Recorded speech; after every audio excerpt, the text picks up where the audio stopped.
அந்த தலைப்பு ஐயா அவர்கள் தொலைபேசிகளை பேசுகிற போது சொன்னார்கள். ஆளாவது எப்படியோ என்ற தலைப்பை கொடுத்தார்கள்.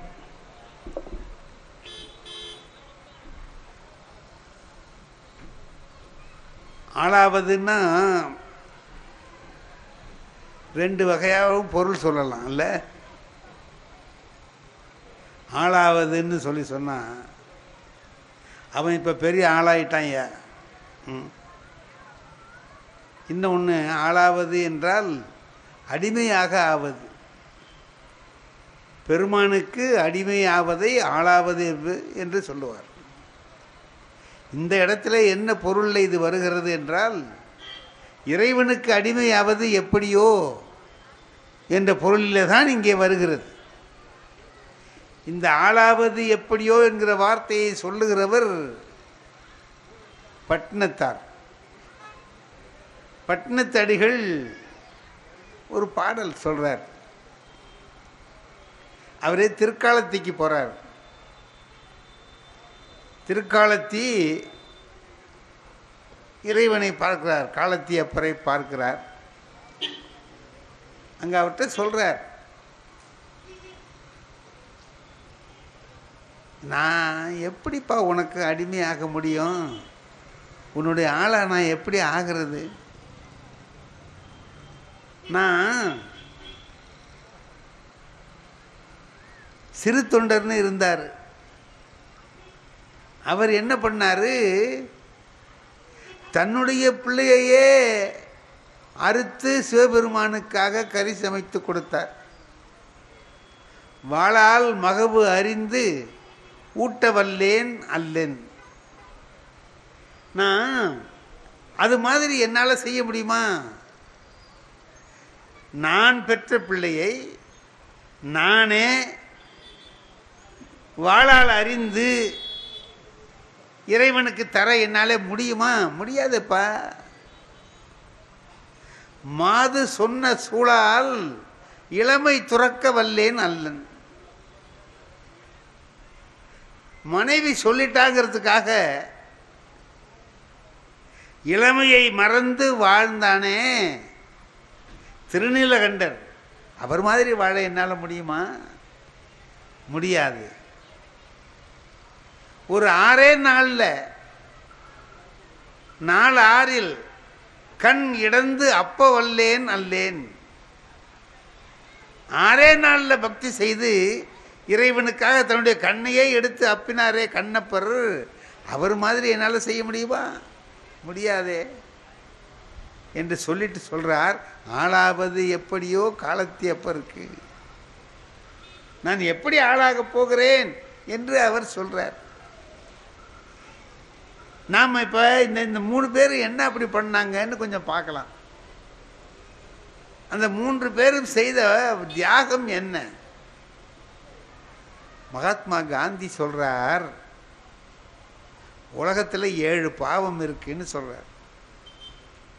நேர்மை இல்லாத வியாபாரம், கொள்கை இல்லாத அரசியல், பண்பாட்டை தராத கல்வி, இதெல்லாம் பாவம்னு சொல்லிட்டு வர்றார். 7 சொல்றார். அதில் கடைசியாக 7ஆவதாக என்ன சொல்கிறாருன்னா, தியாகம் இல்லாத வழிபாடு பாவம்னார். தியாகம் இல்லாமல் வழிபாடு செய்வது பரிகாரம் காண முடியாத பாவம் அப்படின்னு சொல்றார். அப்போ ஒரு தியாகம்ங்கிறது ரொம்ப முக்கியம் இல்லையா? பொதுவாக நாம் கடவுள்கிட்ட போகிற போதே விநாயகர் பெருமான்கிட்ட போய் நிற்கிறோம், கற்பக விநாயகர்கிட்ட நிற்கிறோம்னு சொன்னால் ஏதாவது நமக்கு வேணுங்கிறத கேட்டுட்டு தான் நிற்கிறோம். எனக்கு அது வேணும் இது வேணும் அப்படின்னு சொல்லிட்டு கேட்குறோம், கேட்டுக்கொண்டே நிற்கிறோம். ஆனால் உண்மையான பக்தன் என்பவன் எதை கொடுக்கலாம்னு பார்ப்பானா, எதை நம்மகிட்ட இருக்கிறத விட்டுடலாம். அதுக்கு தான் நம்முடைய முன்னோர்கள் என்ன சொன்னாங்க? தர்மம் பண்ணு தர்மம் பண்ணுன்னு சொன்னான். அறம் செய். எதுங்க அறம்? அறம்னா என்ன? நம்ம பிள்ளைங்களுக்கெல்லாம் சொல்லிக் கொடுக்குறோம். சின்ன பிள்ளைங்களுக்கெல்லாம் 1வது 2வதுலேயே சொல்லிக் கொடுக்குறோம். அறஞ்செய்ய விரும்பு, ஆறுவது சினம் நம்ம சொல்லிடுக்கிறோம். ஔவையார் சொன்னதை சொல்கிறோம். அறஞ்செய்ய விரும்புன்னு இந்த 1ஆம் கிளாஸ் படிக்கிற பிள்ளை 2ஆம் கிளாஸ் படிக்கிற பிள்ளைக்கு சொல்கிறோமே, அந்த பிள்ளைக்கு அறம்னா என்னன்னு தெரியுமா? அறம்னா அந்த பிள்ளைக்கு என்னன்னு தெரியுமோ? தெரியாது. நாமளாவது சொல்லி கொடுக்குறோமோ? கிடையாது. ஆனால் அந்த வரியை மனப்பாடம் பண்ணி வச்சுக்கிறோம். அந்த வரியை மனப்பாடம் பண்ணி வச்சுக்கிட்டா பின்னால் அதனுடைய விளக்கம் தெரியும். இன்னமும் எனக்கு அறம்னா என்னன்னு தெரியல. ஆமாம், நான் என்னென்னமோ அறம்லாம் பார்த்துட்டு வர்றேன். அப்போ அறம்னா என்ன சுருக்கமாக சொல்லு அப்படின்னாக்கா என்னால் சொல்ல முடியல. ஏன்னா ஒவ்வொருத்தரும் ஒன்று ஒன்று அறம்னு சொல்லிக்கிட்டே இருக்கிறாங்க. திருமூலரே 4 அறம் சொல்கிறாருல்ல. யாவர்க்கும் ஆம்ங்கிறார், எல்லாருக்கும் முடியுங்கிறார். யாவர்க்கும் ஆம், ஆவர்க்கும் ஆகும்னு அர்த்தம். யாவர்க்கும் ஆம், இறைவர்க்கு ஒரு பச்சிலை. எல்லாராலையும் முடியுமப்பா. ஒரு பச்சிலையை பறிச்சுட்டு வந்து சிவலிங்கத்து மேலே போடுறது, விநாயகருக்கு மேலே போடுறது, சரி அருகம்புல்லை கொண்டு வந்து விநாயகர்கிட்ட போடுறது. யாவர்க்குமாம் இறைவர்க்கு ஒரு பச்சிலை. அது செய்ய முடியலன்னா இன்னொன்று சொல்கிறார் அடுத்தது. யாவர்க்குமாம் பசுவுக்கு ஒரு வாயுரை. எல்லாராலையும் முடியும். என்ன? பசுமாட்டுக்கு ஒரு பிடி புல்லை பிடுங்கி அது வாயில் கொடுத்துட்டு போகலாம். இது எல்லாராலையும் செய்ய முடிஞ்ச தர்மம். யாவர்க்கும் ஆம் பசுவுக்கு ஒரு வாயுரை. சரி, அது செய்யலாம். அதுவும் செய்ய முடியாது அப்படின்னு சொன்னால் என்ன செய்யலாம்? யாவர்க்குமாம் உண்ணும்போது ஒரு கைப்பிடி. எல்லாராலையும் முடியும்ப்பா. சாப்பிடும்போது ஒரு பிடி சோறு எடுத்து பசியாக இருக்கிறவனுக்கு கொடுத்துட்டு பாக்கியை நீ சாப்பிடு. என்னால் அதுவும் முடியாதுங்கிறான் ஒருத்தர். அப்போ ஒன்று செய்ய.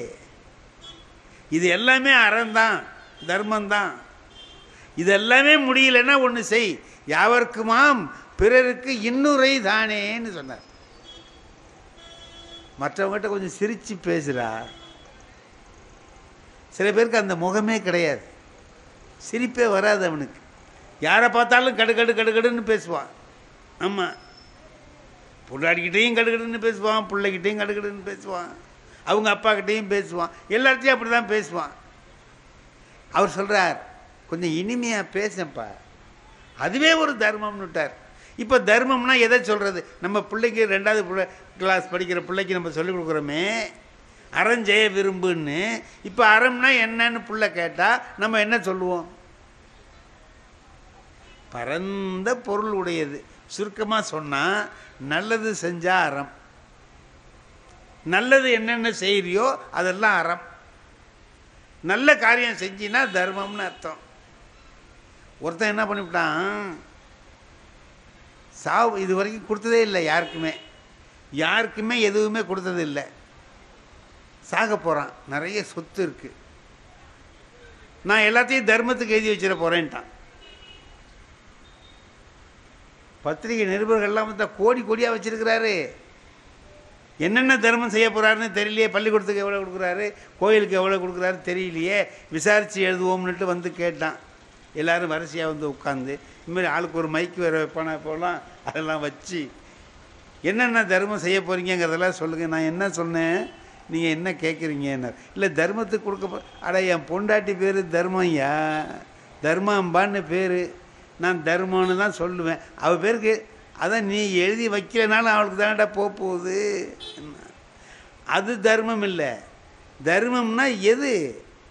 என்கிட்ட இருக்கிறது என்னுடையது இல்லைன்னு எடுத்து எப்போ கொடுக்குற மனசு வருதோ அது தர்மம். நாம் இப்போ ஒருத்தர் பிச்சைக்காரர் வர்றார், அவர் நம்மகிட்ட கேட்குறார், நாம் அவருக்கு ஒரு ரூபா எடுத்து கொடுக்குறோம் இல்லை? இப்போ என்ன நினச்சோம், அந்த ரூபா நம்மகிட்ட இருந்த பணத்தை இது நம்மளோட இல்லைன்னு நினச்சானே எடுத்து அவர்கிட்ட கொடுக்குறோம். எப்போ ஒருத்தனுக்கு தன்னிடம் இருப்பதை தன்னுடையது அல்ல என்று எடுத்து மற்றவர்களுக்கு கொடுக்குற மனசு வருதோ அப்போ அவன் தியாகி ஆகிறான்.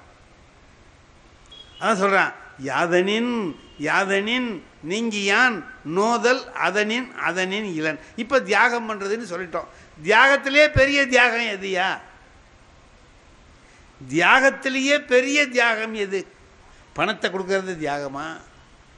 வீடு வாசல் மனைகளை எல்லாம் விட்டு விடுறது தியாகமா? எது தியாகம் அப்படின்னா, என் புள்ள மேலே எனக்கு எவ்வளவு பாசம் இருக்கு, அந்த பிள்ளையே விட்டுறான்னு ஒருத்தன் வந்தான்னா அது தியாகத்திலே பெரிய தியாகம். சிறு தொண்டர் அந்த தியாகத்தை செய்கிறார். சிறு தொண்டர் செய்தது தன்னுடைய மகனை இவன் என்னுடையவன் அல்ல என்று சொல்லி எடுத்துக்கொள்கிறார். ஒரு ரூபாயை நாம் என்னுடையது அல்லன்னு எடுத்து இன்னொருத்தருக்கு கொடுத்தா தர்மம் ஆகுது. இவர் பிள்ளையே என்னுடையவன் அல்ல அப்படின்னு எடுத்து கொடுத்துட்டார். யாருக்கு? இறைவனுக்காக கொடுக்குறார். என்னங்க செஞ்சார்? என்ன செஞ்சார் அவர் பாருங்க. ஒரு ஒரு மனுஷனுக்கும் ஒரு பேர் இருக்கு. எங்கள் அப்பா அம்மா வச்ச பேர் அப்படியே இருந்துக்கிட்டே இருந்து கடைசி வரைக்கும் அப்படியே போனான்னா அதில் ஒன்றும் புதுமை இல்லை, ஒரு சிறப்பு இல்லை. வேறு பேர் வந்துடும். நல்லதாகவும் இருக்கும், கெடுதலாகவும் இருக்கும். அன்றைக்கி ஒரு பையன்கிட்ட கேட்டேன், உங்கள் சார் பேர் என்னடான்னா, நாங்கள் இன்னும் வைக்கலைங்கிறான். அதாவது அவன் இன்னும் பேர் வைக்கலையாம். அவருக்கு எவனும் ஒரு பேர் வைப்பான், அது ஒரு பேர் வரும், காரண பெயர்கள் வரும். பெரிய தர்மம் செஞ்சார்னா வள்ளல்னு பேர் வரும். அந்த வள்ளல் தான் நிற்கும். அதுதான் அவர் சம்பாதிச்சது. இன்னொரு பேர் எனக்கு சண்முக வடிவேல்னு ஒரு பேர் இருக்குது. இது எங்கள் அப்பா கொடுத்தது, நான் சம்பாதிச்ச பேர் அல்ல. இது எங்கள் அப்பா எனக்கு வச்ச பேர். என்ன அப்போது அவருக்கு ஒரு பேர் வந்து அந்த பேர் மறைஞ்சி வேறு ஒரு பேரால் சொல்கிறோம். பார்த்தீங்களா? நேரு இருந்தார், அவரை இப்போ என்ன சொல்கிறோம்? மனிதருள் மாணிக்கம். காந்தி இருந்தார், அவரை என்ன சொல்கிறோம்? மகாத்மா. மகாத்மா அப்படிங்கிற பேரை வாங்கிட்டு அவர் போயிட்டார். அப்போது நாம் ஒரு பெரிய அருஞ்செயல்கள் செய்து அதனால் ஒரு பேர் வாங்குகிறோம் பாருங்க, அந்த பேர் தான் உண்மையான பேர், நிலைத்து நிற்கக்கூடியது. அதுதான் சிறப்பு. இப்போது பரஞ்சோதின்னு ஒருத்தர் திருச்செங்காட்டங்குடியில் பிறகுறார். திருச்செங்காட்டங்குடி எங்கே இருக்குது?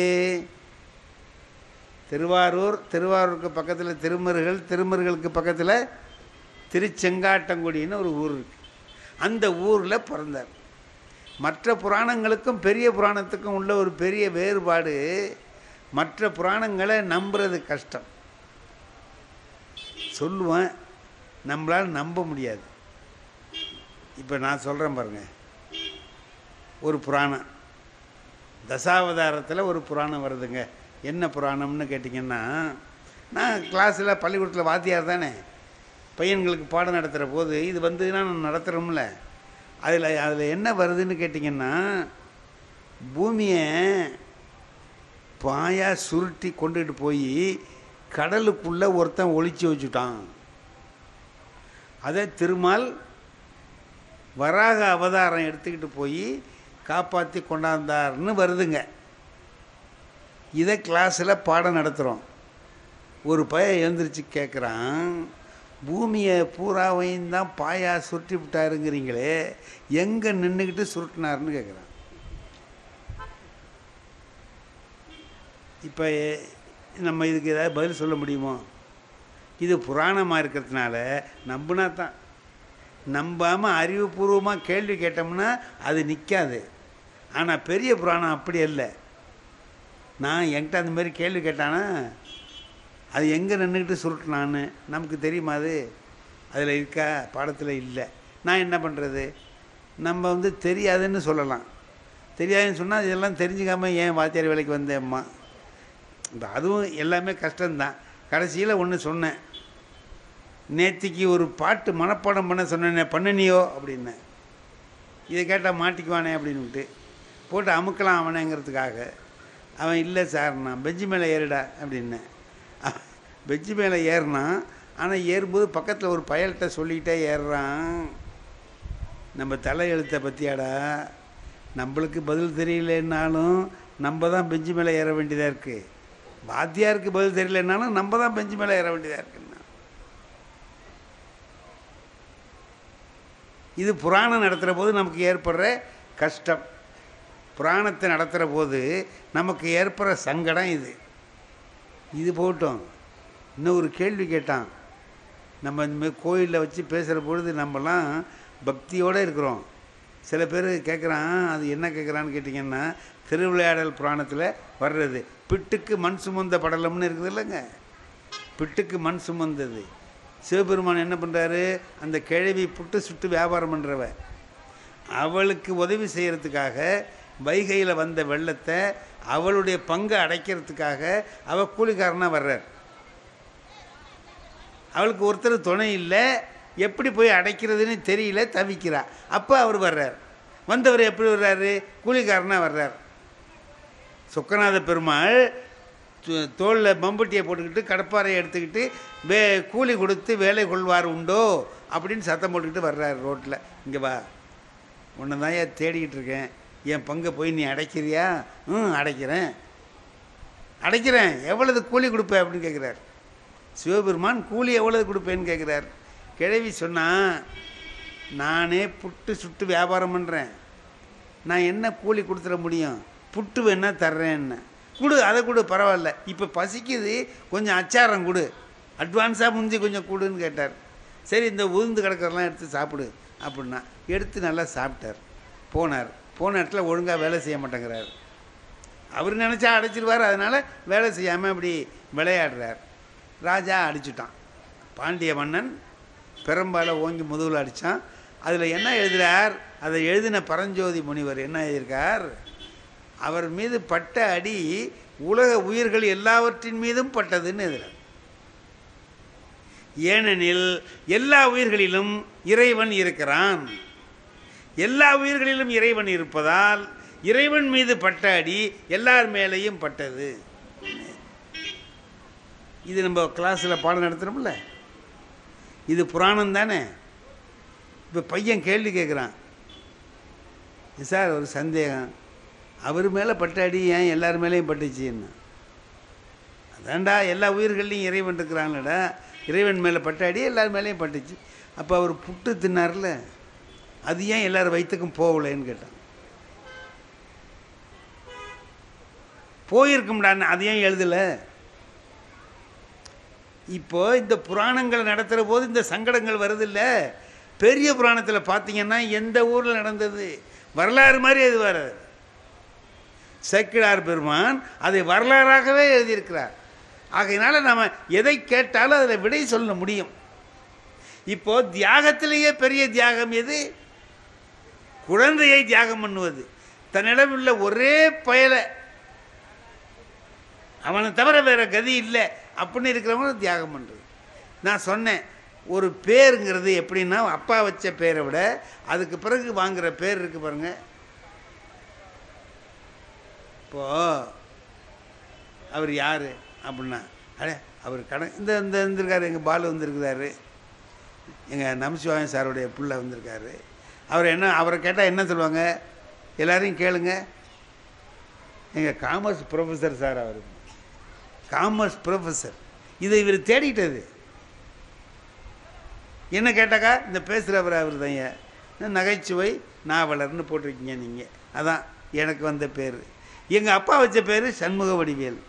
இப்போ இவருக்கு திருச்செங்காட்டங்குடியில் பேர் என்னன்னு கேட்டிங்கன்னா பரஞ்சோதிங்கிறது அவருடைய பேர். ஆனால் பரஞ்சோதிங்கிற பேர் மறைஞ்சி சிறு தொண்டருங்கிற பேர் வந்துடுச்சு. பரஞ்சோதிங்கிற பேர் மறைஞ்சு போச்சு, சிறு தொண்டருங்கிற பேர் வந்துட்டுது. ஏன் வந்தது? அவர் யாருன்னு கேட்டிங்கன்னா, அவர் ஒரு பெரிய ஆள். நரசிம்ம பல்லவனோடு சேர்ந்துக்கிட்டு போய் வாதாபியில் படையெடுத்து அங்கே வெற்றி பெற்று வாதாபி கணபதியை இங்கே கொண்டு வந்தவர் அவர் தான். அவர் பெரிய போர் வீரர், போர்க்களத்தில் சேனாதிபதியாக இருந்து பெரிய வெற்றியை ஈட்டியவர் அவர். புலிகேசியை வென்று வெற்றி கொடி நாட்டி திரும்பியவர். இவ்வளவு எல்லாராலையும் யாராலையும் வெற்றி பெற முடியாத ஒருத்தனை இவர் எப்படி வெற்றி பெற்றார்னு கேட்குறான் ராஜா. அவர் சிவபெருமானுடைய அருளை பெற்றவருங்க, அந்த சிவன் அருளாலே அவர் வெற்றி பெற்றார்னு. ஐயோ, அவ்வளவு பெரிய ஆளை நாம் சேனாதிபதியாக வேலைக்கு வச்சிருக்கிறதே தப்பு, இந்தா அப்படின்னா நிறைய பொருளை எடுத்து கொடுத்தான். ஐயா, இனிமேலும் நான் உங்களை வேலை வாங்குறது தப்பு, சிவனடியார் ஒருத்தரை வச்சு நான் வேலை வாங்கியிருந்தது இவ்வளவு நாள் வாங்கினதே தப்பு, ஆகவே இனிமேலும் நீங்கள் இங்கே இருக்க வேண்டாம், இந்தாங்க எடுத்துக்கிட்டு போய் உங்கள் ஊரில் சிவ தொண்டு என்ன செய்யணுமோ செய்யுங்க போங்கன்ட்டு வந்துட்டார். வந்தவர் என்ன பண்ணுறார், ஒரு கொள்கை வச்சுக்கிறார். ஒரு கொள்கை, என்ன கொள்கைன்னா, அடியாரை முன் ஊட்டி பின் உண்ணும் கொள்கை. அடியாரை முன் ஊட்டி பின் உண்ணும் கொள்கை. யாராவது ஒரு அடியாரை அழைச்சிட்டு வந்து அவருக்கு சாப்பாடு போட்டு அவர் சாப்பிட்டதுக்கு அப்புறம்தான் நான் சாப்பிடுவேன்னு ஒரு கொள்கையை வச்சுக்கிட்டார் அவர். சரி, இப்போ அடியார் இல்லைன்னா அவர் சாப்பிட மாட்டார். அடியாரை முன் ஊட்டி பின் உண்ணும் கொள்கையினில் வழுவாது வாழ்ந்து வர்றார் அவர். அவ்வாறு இருக்கிறவர் அதே வச்சிருக்கிறார். யாரை பார்த்தாலும் பணிவாக இருக்கிறார். பெரிய சேனாதிபதியாக இருந்தவர் இப்போ இருந்துக்கிட்டு யாரை பார்த்தாலும் பணிவாக இருக்கிறார். அதனால் அவர் நான் ரொம்ப சிறியவன், நான் சிறியவன் அப்படின்னு சொல்கிறார். அதனால் அவருக்கு சிறு தொண்டருங்கிற பேர் வந்துட்டுது. அதுதான் சிறு தொண்டர். பரஞ்சோதி என்னவாயிட்டார், சிறு தொண்டராக ஆயிட்டார். இப்போ அதே மாதிரி வாழ்ந்துட்டுருக்கிறார். இப்போது சிவபெருமான் என்ன செய்வார், சிவபெருமானுடைய பழக்கம், ஒருத்தர் பெரிய தொண்டு செய்கிறார், அவருடைய தொண்டின் பெருமை உலகத்துக்கு தெரியல. அப்போ அவர் என்ன பண்ணுவார், ஒரு சோதனை போல ஒன்றை நடத்தி எல்லாருக்கும் அதை தெரிய வைப்பார். சில பேர் என்ன கேட்குறாங்க அதில்னா, ஏன் அவர் தானாக தெரிஞ்சுக்க முடியாதா, சோதனை வச்சு தான் தெரிஞ்சுக்கணுமான்னு கேட்குறேன். சோதனை வைக்கிறது அவர் தெரிஞ்சுக்கிறதுக்காக அல்ல, உலகத்துக்கு காட்டுறதுக்காக. உலகம் அவருடைய பெருமையை உணர, தன்னுடைய தொண்டனுடைய தொண்டின் பெருமையை உலகத்திற்கு காட்டுவதற்காக அவர் வர்றார். இப்போ என்ன ஆச்சு, தினம் ஒருத்தர் அழைச்சிட்டு வர்றது, சாப்பாடு போடுவார். சாப்பாடு போட்ட பிறகுதான் அது 10 பேர் வந்தால் ஒருத்தருக்கு தான் போடுவாரான்ல, 100 பேர் வந்தாலும் போடுவார். ஒருத்தருக்காவது சாப்பாடு போட்டுட்டு தான் அவர் சாப்பிடுவார். முன் ஊட்டி பின் உண்ணும் கொள்கை அவருடைய கொள்கை. அதுமாரி இருக்கிறார். சேர்க்கிறார், இதை சொல்கிறார், ரொம்ப அற்புதமாக சொல்கிறார். இது சிவபெருமானுடைய திருவடி இணை கீழ் சென்று அணைய, இவருடைய பெருமையெல்லாம் அவருக்கு திருவடி கீழே போய் சேர்ந்தது. இப்போ அவர் பார்த்தார், இவரை உலகறிய செய்ய வேண்டும், இவருடைய புகழை உலகம் பூரா நாட்ட வேண்டும், என்ன செய்யலாம் பார்த்தார். அவனு செஞ்சார். உமாதேவிக்கு தெரியாமல் கையிலையிலிருந்து புறப்பட்டாருங்கிறான். ஏன் உமாதேவியாருக்கு தெரியாமல் புறப்பட்டார் அப்படின்னு சொன்னா, அந்த அம்மாவுக்கு தெரிஞ்சா இந்த சோதனையை செய்ய விட மாட்டாங்களாம். பிள்ளைய கறி சமைக்கிறதுக்கு எந்த தாயாவது ஒத்துக்குவாளா? ஒத்துக்க மாட்டார். அவங்களுக்கு தெரியாமல் இவர் எங்கேயோ போகிற மாதிரி கிளம்பி வந்தார். வந்தவர் என்ன பண்ணுறார், வடநாட்டு சாமியாராக வேஷம் போட்டுக்கிட்டார். ஏன்னா தென்னாட்டு சாமியார்களுக்கும் வடநாட்டு சாமியார்களுக்கும் என்ன வித்தியாசம், கபாலிகர்கள் அவங்க.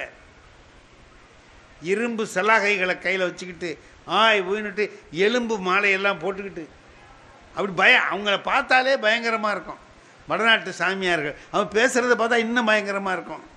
அது மாதிரிலாம் இருப்பேன். அதை மாதிரி வேஷத்தை போட்டுக்கிட்டு வர்றார். தென்னாட்டு சாமியார் வேஷத்தை போட்டால் கொடுமையான விஷயத்தை கேட்க முடியாதுங்கிறதுனால இதுமாரி வர்றார். அது வர்றதுக்கு முந்தி அன்னைக்கு என்ன பண்ணிடுறார், ஒரு வேலை செஞ்சுடுறார், அடியார்களே யாரும் கிடைக்காதபடி பண்ணிவிடுறார். அடியார்களே கிடைக்கல, எங்க பார்த்தாலும் தேடுறார். மத்தியானம் 1 மணி ஆச்சு, 2 மணி ஆச்சு, எப்பவும் அடியார்கள் அவங்களாவே வருவாங்க, ஒருத்தரும் இல்லை, எங்கெங்கேயோ போயிட்டாங்க எல்லாரும். இப்போலாம் அடியார்கள் கிடைக்கிறது ரொம்ப கஷ்டமாக இருக்குது. ஆமாங்க ஐயா, எங்கள் அப்பாவுக்கு நான் நினைவு நாள் செய்கிற போது 2 பேரை கூப்பிட்டு வந்து சாப்பாடு போடுவேன். ஒரு 10 நாளைக்கு முன்னாடி நினைவு நாள், ஒருத்தரை போய் கூப்பிட்றேன், நேற்றுக்கே சொல்லியிருக்கப்படாதாங்கிறான் அந்த ஆள். ஏன் நான் வேறு இடத்துல ஒத்துக்கிட்டேங்கிறேன். நான் போய் கூப்பிட்டா வரமாட்டாங்களா சாப்பிடத்தானே, ஏன்னா ஆள் கிடைக்கிறது இப்போ டிமாண்டாக இருக்குது. அப்போவே கிடைக்கல, சிறு தொண்டர் கிடந்து அலைகிறார். இல்லை, போயிட்டு வர்றார், யாராவது வந்தாங்களான்ட்டு வீட்டுக்கு வர்றார், இல்லைங்களேன்னா. இப்போது இவர் சாப்பிட்லன்னா அவர் மனைவி சாப்பிட மாட்டாங்க. அந்த காலத்துலலாம் அப்படி இருந்திருக்கு. அவர் சாப்பிட்லன்னா அவர் மனைவி சாப்பிட மாட்டாங்க.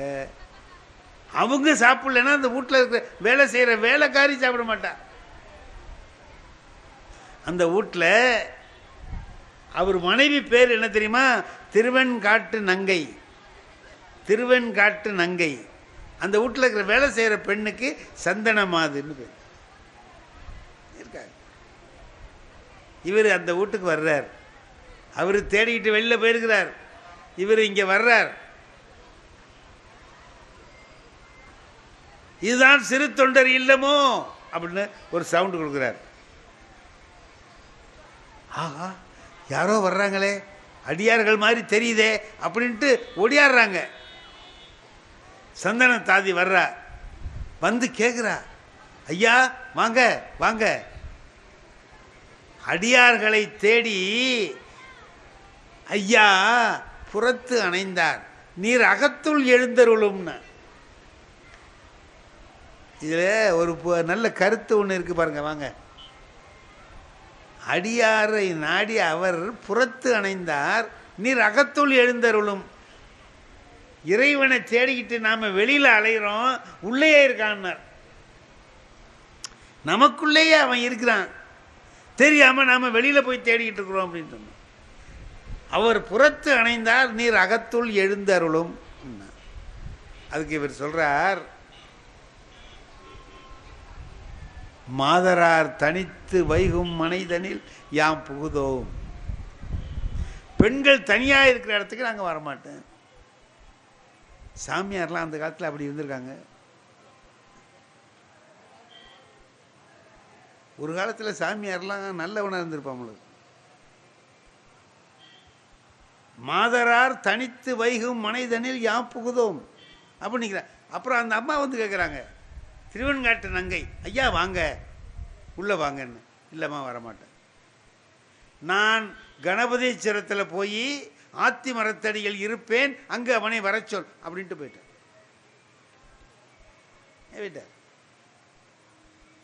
அங்கே போய் உட்காந்துட்டார். அப்போ அங்கேருந்து இவர் வந்து யாராவது வந்தாங்களான்ட்டு ஓடியாடுறார் சிறு தொண்டர். ஒரு சாமியார் வந்தார், வடநாட்டு சாமி, அது அங்கே போய் இருக்கு கணபதீஸ்வரத்தில் ஆத்தி மரத்தடியில். முடியாதா ஐயா? இறைவனுடைய அருளால் நீங்கள் எதை கேட்டாலும் தரக்கூடிய ஒரு நிலையில் நான் இருக்கேன், அதனால் எதை நீங்கள் கேட்டிங்கனாலும் நான் தருவேன். பசு வீழ்த்திட நாம் உண்பது, பசுவை அடித்து தான் நான் சாப்பிட்றதுன்ட்டார். அதுக்கு இவர் சொல்கிறார், முன்னிறையும் உடையேன். என்கிட்ட ஆட்டு மந்தை இருக்குது, மாட்டு மந்தை இருக்குது, பசு மந்தை இருக்குது, எருமை மந்தை இருக்குது, எவ்வளவு வேணாலும் என்னால் தர முடியும். அதெல்லாம் இல்லைப்பா நான் கேட்குறது. நான் கேட்குற பசு எது தெரியுமா? நரப்பசு, மனித பசு. ஆன்மாங்கிறோம்ல, ஆன்மானா என்ன? பசு தான். பசுனா ஆன்மா, பதினா தலைவன், பசு பதியை அடைவது. அதான் இப்போ என்னாச்சு?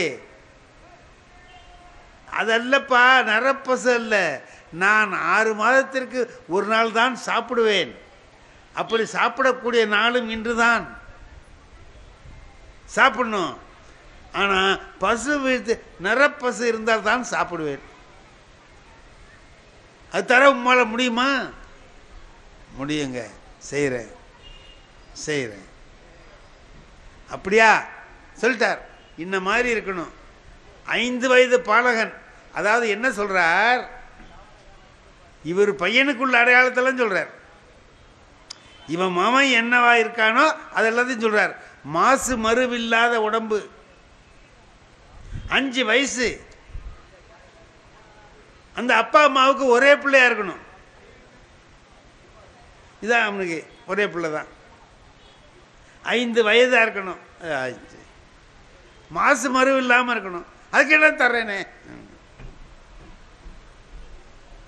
என்ன நினைச்சு சொல்றாரு தரேனேன்னு? நம்ம பையன் இருக்கானே, கொடுத்துடலாம். அப்போ இன்னும் ஒரு கண்டிஷன் இருக்குன்னார். என்ன? அப்பா அம்மா 2 பேரும் சேர்ந்து அதை கொடுக்கணும் அந்த பிள்ளைய. தாய் பிடிக்க தந்தை அரிதே. தாய் பிடிச்சுக்கணும் பிள்ளைய, தந்தை அறிய வேண்டும். பட்டினத்தார் ஏன் சொல்றாருன்னு புரியுதுங்களா? வாளால் மகவு அறிந்து ஊட்ட வல்லேன் அல்லேன். என்னால முடியாதுங்கிற புள்ளைய அம்மா பிடிச்சுக்கணுமா, அப்பா இருக்கணுமா? அர்த்தா அப்படி அறுத்து கறி சமைத்து அந்த அம்மாவே சமைச்சு கொடுத்தா நான் சாப்பிடுவேன். செய்கிறேன். செஞ்சுட்டு வந்து கூப்பிடு போன்ட்டார். இப்போ இதுதான் கதை. பிள்ளையே கொடுத்தாகணும். இப்போ ஒரு வீட்டுக்கு வர்றார். அந்த அம்மா கிட்ட இதை சொல்லணுங்க. எப்படி இதை சொல்லுவான் ஒரு மனுஷன்? தாய்கிட்ட போய் நீ பெத்த பிள்ளைய அரிஞ்சு கொடுக்கணும், அப்போதான் சாப்பிடுவேன்னு சாமியார் சொல்லுவாங்க. அப்படி ஒரு சாமியாருக்கு எதுக்கியா பொண்ணு போயா? சொல்ல மாட்டாளா ஒரு பெண்ணு? இப்போ இவர் ஒரு உயரத்துக்கு போயிட்டார். சிறு தொண்டர் ஆன்மீகத்தில் பக்தி உலகத்தில் உச்சம் எதுவோ அதுக்கு போயிட்டார். தன்னுடைய மகனையே கொடுக்கக்கூடிய மனநிலை அவருக்கு வந்துருச்சு. அது அந்த அம்மாவுக்கு வருமா? வர்றதுக்கு வேலை இல்லை. ஆனால் இவர் சொல்றார், சாமியார் சாப்பிட வரணும்னா 5 வயசு பிள்ளை வேணும்னு சொல்றார். அதுக்கு இவர் சொல்றார், நினைவு நிரம்ப நிதி கொடுத்தால் பிள்ளையை வேண்டுமானால் தருவார்கள், அறிவார்களா? அவங்க பிள்ளைய அவங்களே அறிவாங்களா? இப்போ என்ன செய்யலாம்?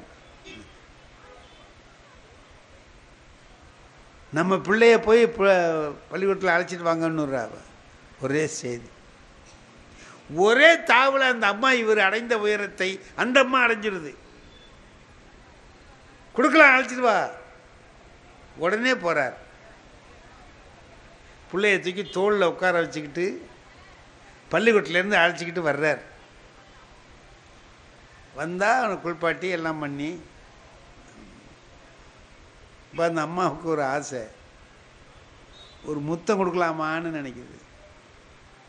பிள்ளைக்கு ஆசையாக அறிய போகிறோமே, ஒரு முத்தம் கொடுப்போமான்னு. ஐயையோ, எச்சில் பட்டுதுன்னா இறைவனுக்கு படைக்கிறது எச்சில் ஆகக்கூடாதே அப்படிங்கிறதுக்காக அந்த ஆசையையும் நிறுத்திக்கிட்டாங்களாம். நிறுத்திக்கிட்டு கொண்டு போய் வச்சாங்க அடுப்பங்கரில், யாருக்கு தெரியாத இடத்துல வச்சு அரிய வினை செய்தார்னார். அரிய வினை அறுத்தாருங்கிறதுல அவர் வாயால் சொல்ல முடியல, சேக்கிடாரால் அரிய வினை செய்தார். முடிச்சாச்சு. இப்போ அந்த அம்மா என்ன நினச்சாங்க, திருவெண்காட்டு நங்கை தலைக்கறியை ரொம்ப பேர் சாப்பிட மாட்டாங்க, தலைக்கறி வேண்டான்னு சொல்லுவாங்க. சாமியார் சாப்பிட்டாலும் சாப்பிடுவார், சாப்பிடலன்னு வேண்டான்னாலும் வர, அதனால் அதை தூக்கி அந்தாண்ட வச்சிருன்ட்டு வச்சுட்டான். தலைக்கறியை தனியாக வச்சுட்டு தலையை மட்டும் கட்டி தனியாக போட்டு பாக்கியெல்லாம் அரைஞ்சி சுத்தமாக என்னென்ன செய்யணுமோ முறைப்படி எல்லாத்தையும் செஞ்சு சேக்கிழார் அதுக்கு மசாலா தயாரித்ததுலேருந்து எல்லாத்தையும் எழுதுறார். எப்படியெல்லாம் தயாரித்து அதுக்கு வல்ல காயங்கள் சேர்த்து என்னென்ன செஞ்சாங்க அப்படிங்கிறதெல்லாம் எழுதுறார். சமைச்சாச்சு, கூப்பிட்டுவாங்க, அழைச்சிட்டு வாங்க போகிறார். வா சாப்பிடுவாங்க அப்படின்னு கூப்பிட்றாரு. வர்றார். வீட்டில் வந்து பார்த்தா வீடு அப்படியே எங்கே பார்த்தாலும் மெழுகி கிழுகி சுத்தமாக ஊதுபத்தி கொளுத்தி வச்சு வாசனை ஜம்முன்னு இருக்குது. ஒரு பிள்ளைய பறி கொடுத்த வீடு மாதிரி இல்லை. வர்றார், சாப்பிட போகிறார். உட்கார்றார். வாங்க உட்கார்ந்தவொன்னு சொல்கிறாரு,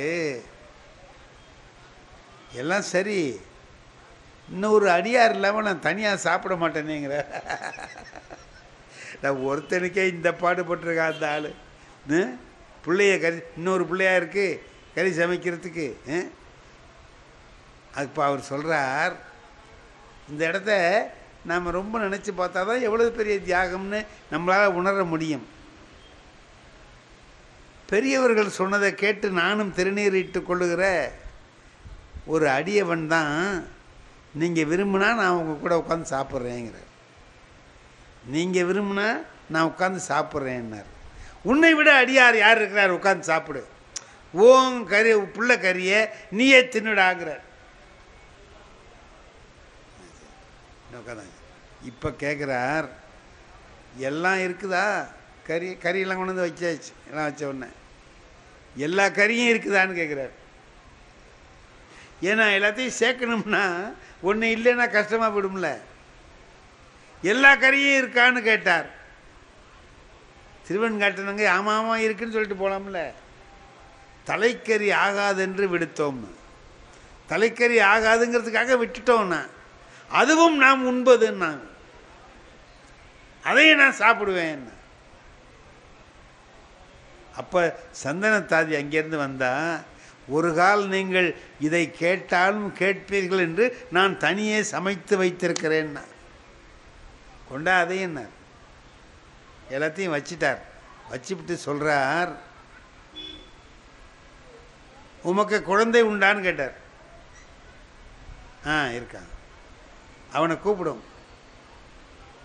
பிள்ளைய கூப்பிடியா? இப்போ என்ன சொல்கிறது? பிள்ளைய தான் அறுத்தேன்னு சொல்ல முடியாது. பிள்ளைய கூப்பிடுன்னார். இப்போது இங்கு அவன் உதவான்னார். பதில் என்ன அழகாக சொல்கிறாரு பாருங்க. இப்போது இங்கு அவன் உதவான். இப்போ அவன் நமக்கு உதவ மாட்டான்ட்டார்.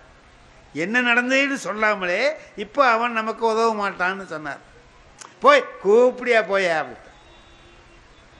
போய் கூப்பிடுங்கிறான்னு நின்றுக்கிட்டே சொல்கிற போ.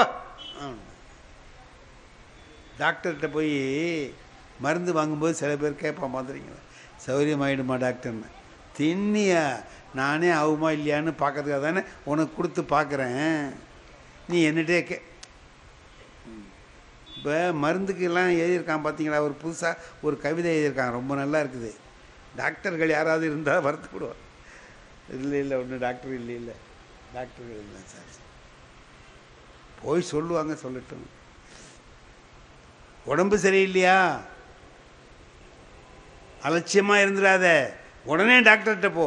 டாக்டர் பிழைக்க வேண்டாமா? டாக்டர் நிறைய மருந்து எழுதி கொடுப்பாரு, வாங்காமல் இருந்துடாத, உடனே வாங்கு.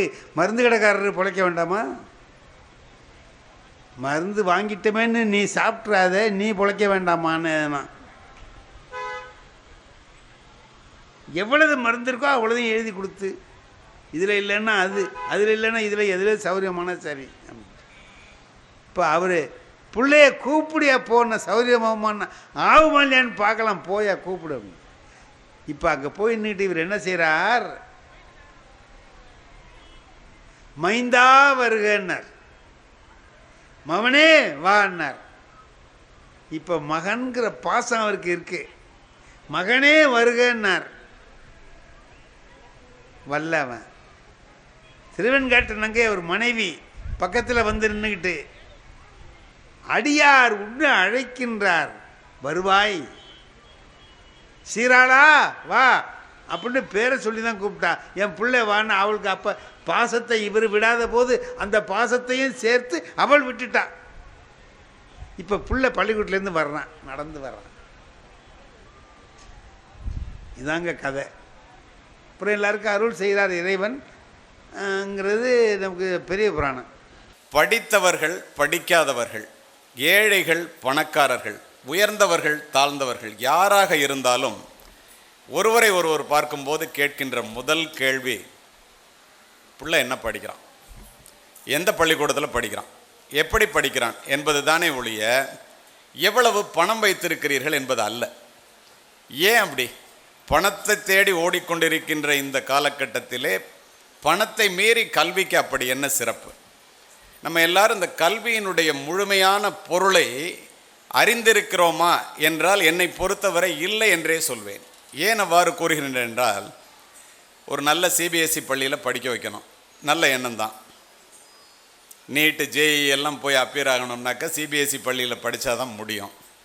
ஆங்கிலத்தில் பிள்ளைகள் 5 நிமிடம் 2 நிமிடம் பேசுவதை பார்த்து இந்த பெற்றோர்களுக்கு ஏற்பட்ட மகிழ்ச்சியை முகத்திலே பார்த்து நான் உள்ளபடியே வியந்து போனேன். அதுவும் மகிழ்ச்சி தான். ஏன்னா பிழைப்பதற்கு ஆங்கிலம் தேவை, எங்கே போனாலும் ஆங்கிலம் வேணும், இருவேறு கருத்துக்கு இடமே இல்லை. ஆனால் அத்துணை பெற்றோர்களுக்கும் ஒன்று சொல்லிக் கொள்கின்றேன், பிழைப்பதற்காக பிள்ளைகளுக்கு ஆங்கில பள்ளியிலே சேர்த்து படிக்க வையுங்கள், தவறில்லை. தயவு செய்து வாழ்வதற்காக தாய்மொழி தமிழை சொல்லிக் கொடுப்பதை மறந்து விடாதீர்கள். ஏன் அவ்வாறு கூறுகின்றேன் தெரியுமா? யாமறிந்த மொழிகளிலே தமிழ் மொழி போல் இனிதாவது எங்கும் காணோம். யாமறிந்த புலவரிலே கம்பனைப் போல் வள்ளுவனைப் போல் இளங்கோவைப் போல் பூமிதனில் யாங்கனுமே பிறந்ததில்லை. உண்மை, வெறும் புகழ்ச்சி இல்லை. குருடர்களாய் செவிடர்களாய் ஊமையராய் வாழுகின்றோம். சேமமுற வேண்டுமெனில் தமிழ் முழக்கம் தெருவெல்லாம் செழிக்கச் செய்வீர்னா. 381 ஆண்டுகள் பழமையான பெருமையுடைய ஹார்வர்டு யூனிவர்சிட்டியில் உலகத்தில் உள்ள 7902 மொழிகளிலே 7 மொழிகளை தேர்வு செய்கின்றார்கள். உலகிலேயே மூத்த முதன் மொழி என்று. ஒன்று சமஸ்கிருதம், ஒன்று லத்தீன், அடுத்தது கிரேக்கம், அடுத்தது சைனம், அடுத்தது பாரசீகம், அடுத்தது ஹீப்ரு, அடுத்தது தமிழ். இந்த 7 மொழிகளிலே மற்ற 6 மொழிகளுக்கும் மூத்த தாய்மொழி தமிழ் என்று முடிவு செய்து அதில் இருக்கை அமைவதற்காக 40 கோடி ரூபாய் பணம் தேர்வு செய்து இந்த வருடத்திலே ஹார்வர்டு யூனிவர்சிட்டியிலே தமிழ் இருக்கை அமைய இருக்கின்றது. உலகத்திலே, நான் உலகம் முழுவதும் சென்று உரையாற்றுபவன், உலகத்திலே 6 நாடுகள் தமிழ் மொழியை அரசு மொழியாக அங்கீகரித்திருக்கிறது. இலங்கை, மலேசியா, மொரீஷியஸ், ஆஸ்திரேலியா, கனடா, இப்படி சொல்லிக்கொண்டே போகலாம். நாம் ஏன் இந்த ஆங்கில வழியிலே நீங்கள் பிள்ளைகளை படிக்க வைப்பதை நான் தவறென்று சொல்லவில்லை. சிபிஎஸ்சி பள்ளியிலே படித்து கொண்டிருக்கின்ற உங்களுக்கு நான் பேச வரும்போது நீங்கள் தாய்மொழியான தமிழை மறந்துவிடக்கூடாது. தமிழிலே பேசுவதையும் தமிழிலே எழுதுவதையும் நீங்கள் சொல்லிக் கொடுக்கவில்லை என்றால் ஒரு மொழி அழிந்துவிடும். ஒரு மொழி அழிந்தால் அந்த இனம் அழிந்துவிடும். நமக்கு அடையாளமே நம்முடைய மொழிதான் என்பதை இந்த ஆங்கில பள்ளியிலே படிக்க வைக்கின்ற நீங்கள் பிள்ளைகளுக்கு, அமெரிக்காவிலங்க 2500 பேர் வாஷிங்டன் டிசியில் நான் பேசினேன். அவங்க அங்கே தமிழ் சொல்லிக் கொடுப்பதற்கு டீச்சர் இல்லைங்கிறதுனால இங்கேருந்து அமெரிக்காவிற்கு போனவர்கள் பெற்றோர்கள் டேர்ன் போட்டு சாயங்காலம் 5 மணிக்கு மேலே 7 மணி வரைக்கும் 2 மணி நேரம் ஒவ்வொருத்தரும் ஒவ்வொரு பெற்றோர் ஒவ்வொரு நாளைக்கு தமிழ் சொல்லித்தராங்க. தமிழ் கலாச்சாரத்தை சொல்லித் தருகிறார்கள். வளையல் போடுறதுலேருந்து பாவாடை சட்டை போடுறதுலேருந்து நம்மளுடைய தமிழ் கலை விட்டுவிடக்கூடாது, தமிழ் மொழி விட்டுவிடக்கூடாது என்று. அப்படி இருக்கும்போது நம்ம இந்த ஆங்கிலத்தின் மீது ஒன்று நல்லா தெரிஞ்சுக்கோங்க. ஆங்கிலம் என்பது அறிவல்ல, ஆங்கிலம் என்பது ஒரு மொழி. அதை முதல்ல நீங்கள் எல்லோரும் தெரிஞ்சுக்கணும். நல்லா படிக்க வைங்க ஆங்கிலத்தில். உலகத்தில் எங்கே போனாலும் ஆங்கிலம் வேணும். நான் உலகம் பூரா போகிறேன், ஆங்கிலத்தை வச்சுக்கிட்டு தான் போகிறேன், இல்லைன்னு சொல்லலை. ஆனால் ஒன்று தெரிஞ்சுக்கங்க, நான் ஆங்கிலம் படித்து காவல்துறை அதிகாரியாக ஒரு பெரிய உயர் அதிகாரியாக பணிபுரிந்ததற்கு ஆங்கிலம் உதவியது. ஆனால் இன்று உலகம் முழுவதும் உரையாற்றுவதற்கு என்னை எடுத்துச் செல்வது தமிழ் மொழிதான் என்பதை மனதிலே பதிவு வைத்துக் கொள்ளும். இந்த தமிழ் மொழியினுடைய சிறப்பை தமிழர்கள் உணரணுங்கிறதுக்காக முதல்ல நான் இதை சொன்னேன். சரி, கல்விக்கு வருவோம். கல்வி பிறப்பு முதல் இறப்பு வரை ஒரு மனிதனுக்கு உதவக்கூடியது கல்வி மட்டும்தான். கல்வி ஒன்றுதான் படிக்கின்ற மாணவனையும் அவன் பிறந்த வீட்டையும் இந்த நாட்டையும் உயர்த்தக்கூடியது. ஒரு பிள்ளை அல்லது பெற்றோர் நம்பிக்கை நிறைந்த பயணத்தை இந்த உலகத்திலே முன்னெடுத்து செல்ல வேண்டும் என்றால் அதற்கு அடிப்படை தேவை கல்வி. இதெல்லாம் விட ஒருபடி மேலே போய் பார்த்தீங்கன்னா, இந்த மாதிரி பள்ளியில் நீங்கள் சேர்க்கறதுனுடைய உபயோகம் என்ன என்று, எவ்வளவு பெரிய கோடீஸ்வரனாக இருந்தாலும் கல்வியை பெற்றோர்களிடமிருந்து எந்த கும்பனாலும் சொத்தாக பெற முடியாது. அவனவன் படித்துத்தான் அறிவினை வளர்த்து கொள்ள முடியும். அதனால்தான் பணத்தை விட கல்வி பெரியது என்பதை பிள்ளைகளுக்கு சொல்லித்தார்கள். அதோடு மட்டுமல்ல, இந்த உண்மைகளை எல்லாம் உணர்ந்த காரணத்தினால்தான் படிக்காமல் இருப்பதை விட பிறக்காமல் இருப்பதே மேல் என்றான் பேரறிஞன் பிளேட்டோ. அறியாமை என்பது வெட்கப்பட வேண்டிய ஒன்று, அறிந்து கொள்ளவே விருப்பம் இல்லாமை என்பது அதனை விட வெட்கக்கேடு என்று சொன்னவன் பெஞ்சமின் பிராங்க்லின் என்ற மிகப்பெரிய அறிவாளி. இந்த உலகையே மாற்றக்கூடிய ஒரு ஆயுதம் உண்டு, அந்த ஆயுதத்தினுடைய பெயர் கல்வி என்று சொன்னவர் நெல்சன் மண்டேலா. படிக்க தெரியாத மந்திரியாக இருப்பதை விட படிக்க தெரிந்த ஏழையாக இருந்து இறப்பதுவே மேல் என்று சொன்னவன் மெக்காலே, மிகப்பெரிய அறிவாளி. இதெல்லாம் ஏன் இப்படி சொன்னாங்க? பெற்ற பிள்ளை கைவிட்டாலும் கற்ற கல்வி கைவிடாது. மகாத்மா காந்தி. முதுமையை முன்னிட்டு முன்னதாக செய்து வைத்துக் கொள்கின்ற பாதுகாப்பு பணிகளிலேயே மிகவும் உயர்ந்தது கல்வி சொன்னவன் மேதை அரிஸ்டாட்டில். ஏன் அவ்வளவு தூரம்? படித்தால் மட்டுமே பாரதத்தால் பாராள முடியும் என்று படித்து படித்து உங்களை போன்ற பெற்றோர்களிடம் மாணவர்களிடம் சொல்லி சொல்லி உங்கள் முன்னிலையில் இறந்தே போனார் மேதகு மாமனிதர் அப்துல் கலாம். இவங்கெல்லாம் இந்த படிப்பை பற்றியே சொன்னாங்களே.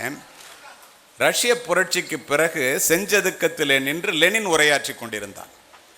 இப்படி கூடியிருக்கின்ற பெரியவர்களையும் மாணவர்களையும் மாணவிகளையும் பார்த்து அவன் ஒரே ஒரு வார்த்தை சொன்னான். இந்த ரஷ்யாவை அமெரிக்காவை விட மிகப்பெரிய வல்லரசாக மாற்றி காட்ட என்னால் முடியும். ஆனால் உங்களுக்கு 3 கடமைகள் இருக்கிறதுன்னா. ஒரு பெண் எழுந்து முதல் கடமை என்ன என்று கேட்டால் படியுங்கள்னா. ஒரு மாணவன் எழுந்து 2வது கடமை ஆண்களுக்கு என்ன என்று கேட்டான், படியுங்கள்னா. ஒரு முதியவர் எழுந்து 3வது கடமை என்ன என்று கேட்டார், படியுங்கள் என்றே சொன்னான். ஏன் படியுங்கள் படியுங்கள் படியுங்கள் என்று முத்தரப்பினருக்கும் லெனின் கூறினான் தெரியுமா? யாரெல்லாம் பெரியவர்களாக இருக்கட்டும் அல்லது சிறியவர்களாக இருக்கட்டும், இன்று புத்தகங்களை நோக்கி யாரெல்லாம் தலை குனிகிறார்களோ அவர்கள் அத்தனை பேரும் நாளை இந்த உலகிற்கு முன்னால் தலை நிமிரலாம் என்ற ஒரே காரணம்தான். அப்படின்னா இந்த கல்வியினுடைய சிறப்பு எந்த அளவு பாருங்க. இப்போ நான் உங்கள்கிட்ட தமிழ் மொழியை பற்றி சொன்னேன். அதில் சுருங்க சொல்லி விளங்க வைப்பதை போல வேறு எந்த மொழியிலும் இல்லை. ஓதாமல் ஒரு நாளும் இருக்க வேண்டாம், உலக நீதி. ஒரு நாள் கூட பிள்ளைய படிக்காமல் இருக்க வேண்டாம்னு அம்மா அப்பா சொல்லுங்கள். பெரியவர்களும் ஒரு நாள் கூட நல்ல புத்தகங்களை படிக்காமல் இருக்காதீர்கள் என்று பொருள். இளமையில் கல், சின்ன வயசுலேயே படிச்சிரு. ஆத்திச்சூடி. கல்வி கரையில் கற்பவர் நாள் சில, நாலடியார். கற்றது கைமண்ணளவு கல்லாதது உலகளவு, ஔவையார். என்னும் எழுத்தும் கண்ணெனத்தகும் கைப்பொருள் தன்னில் மெய்ப்பொருள் கல்வி, கொன்றைவேந்தன். ஒருமைக்கண் தான் கற்ற கல்வி ஒருவருக்கு எழுமையும் ஏமாப்பு உடைத்து. ஒரு பிறவியில் ஒருத்தர் படித்த படிப்பு 7 பிறவிக்கு துணை போகுங்கிறான். எப்படி 7 பிறவிக்கு துணை போகும்னா நீங்கள் பாருங்களேன். உங்களோட தாத்தா படிச்சிருக்க மாட்டாங்க, உங்கள் அப்பா 5வது வரைக்கும் படிச்சிருப்பார், உங்களை கிராஜுவேட் ஆகியிருப்பாங்க.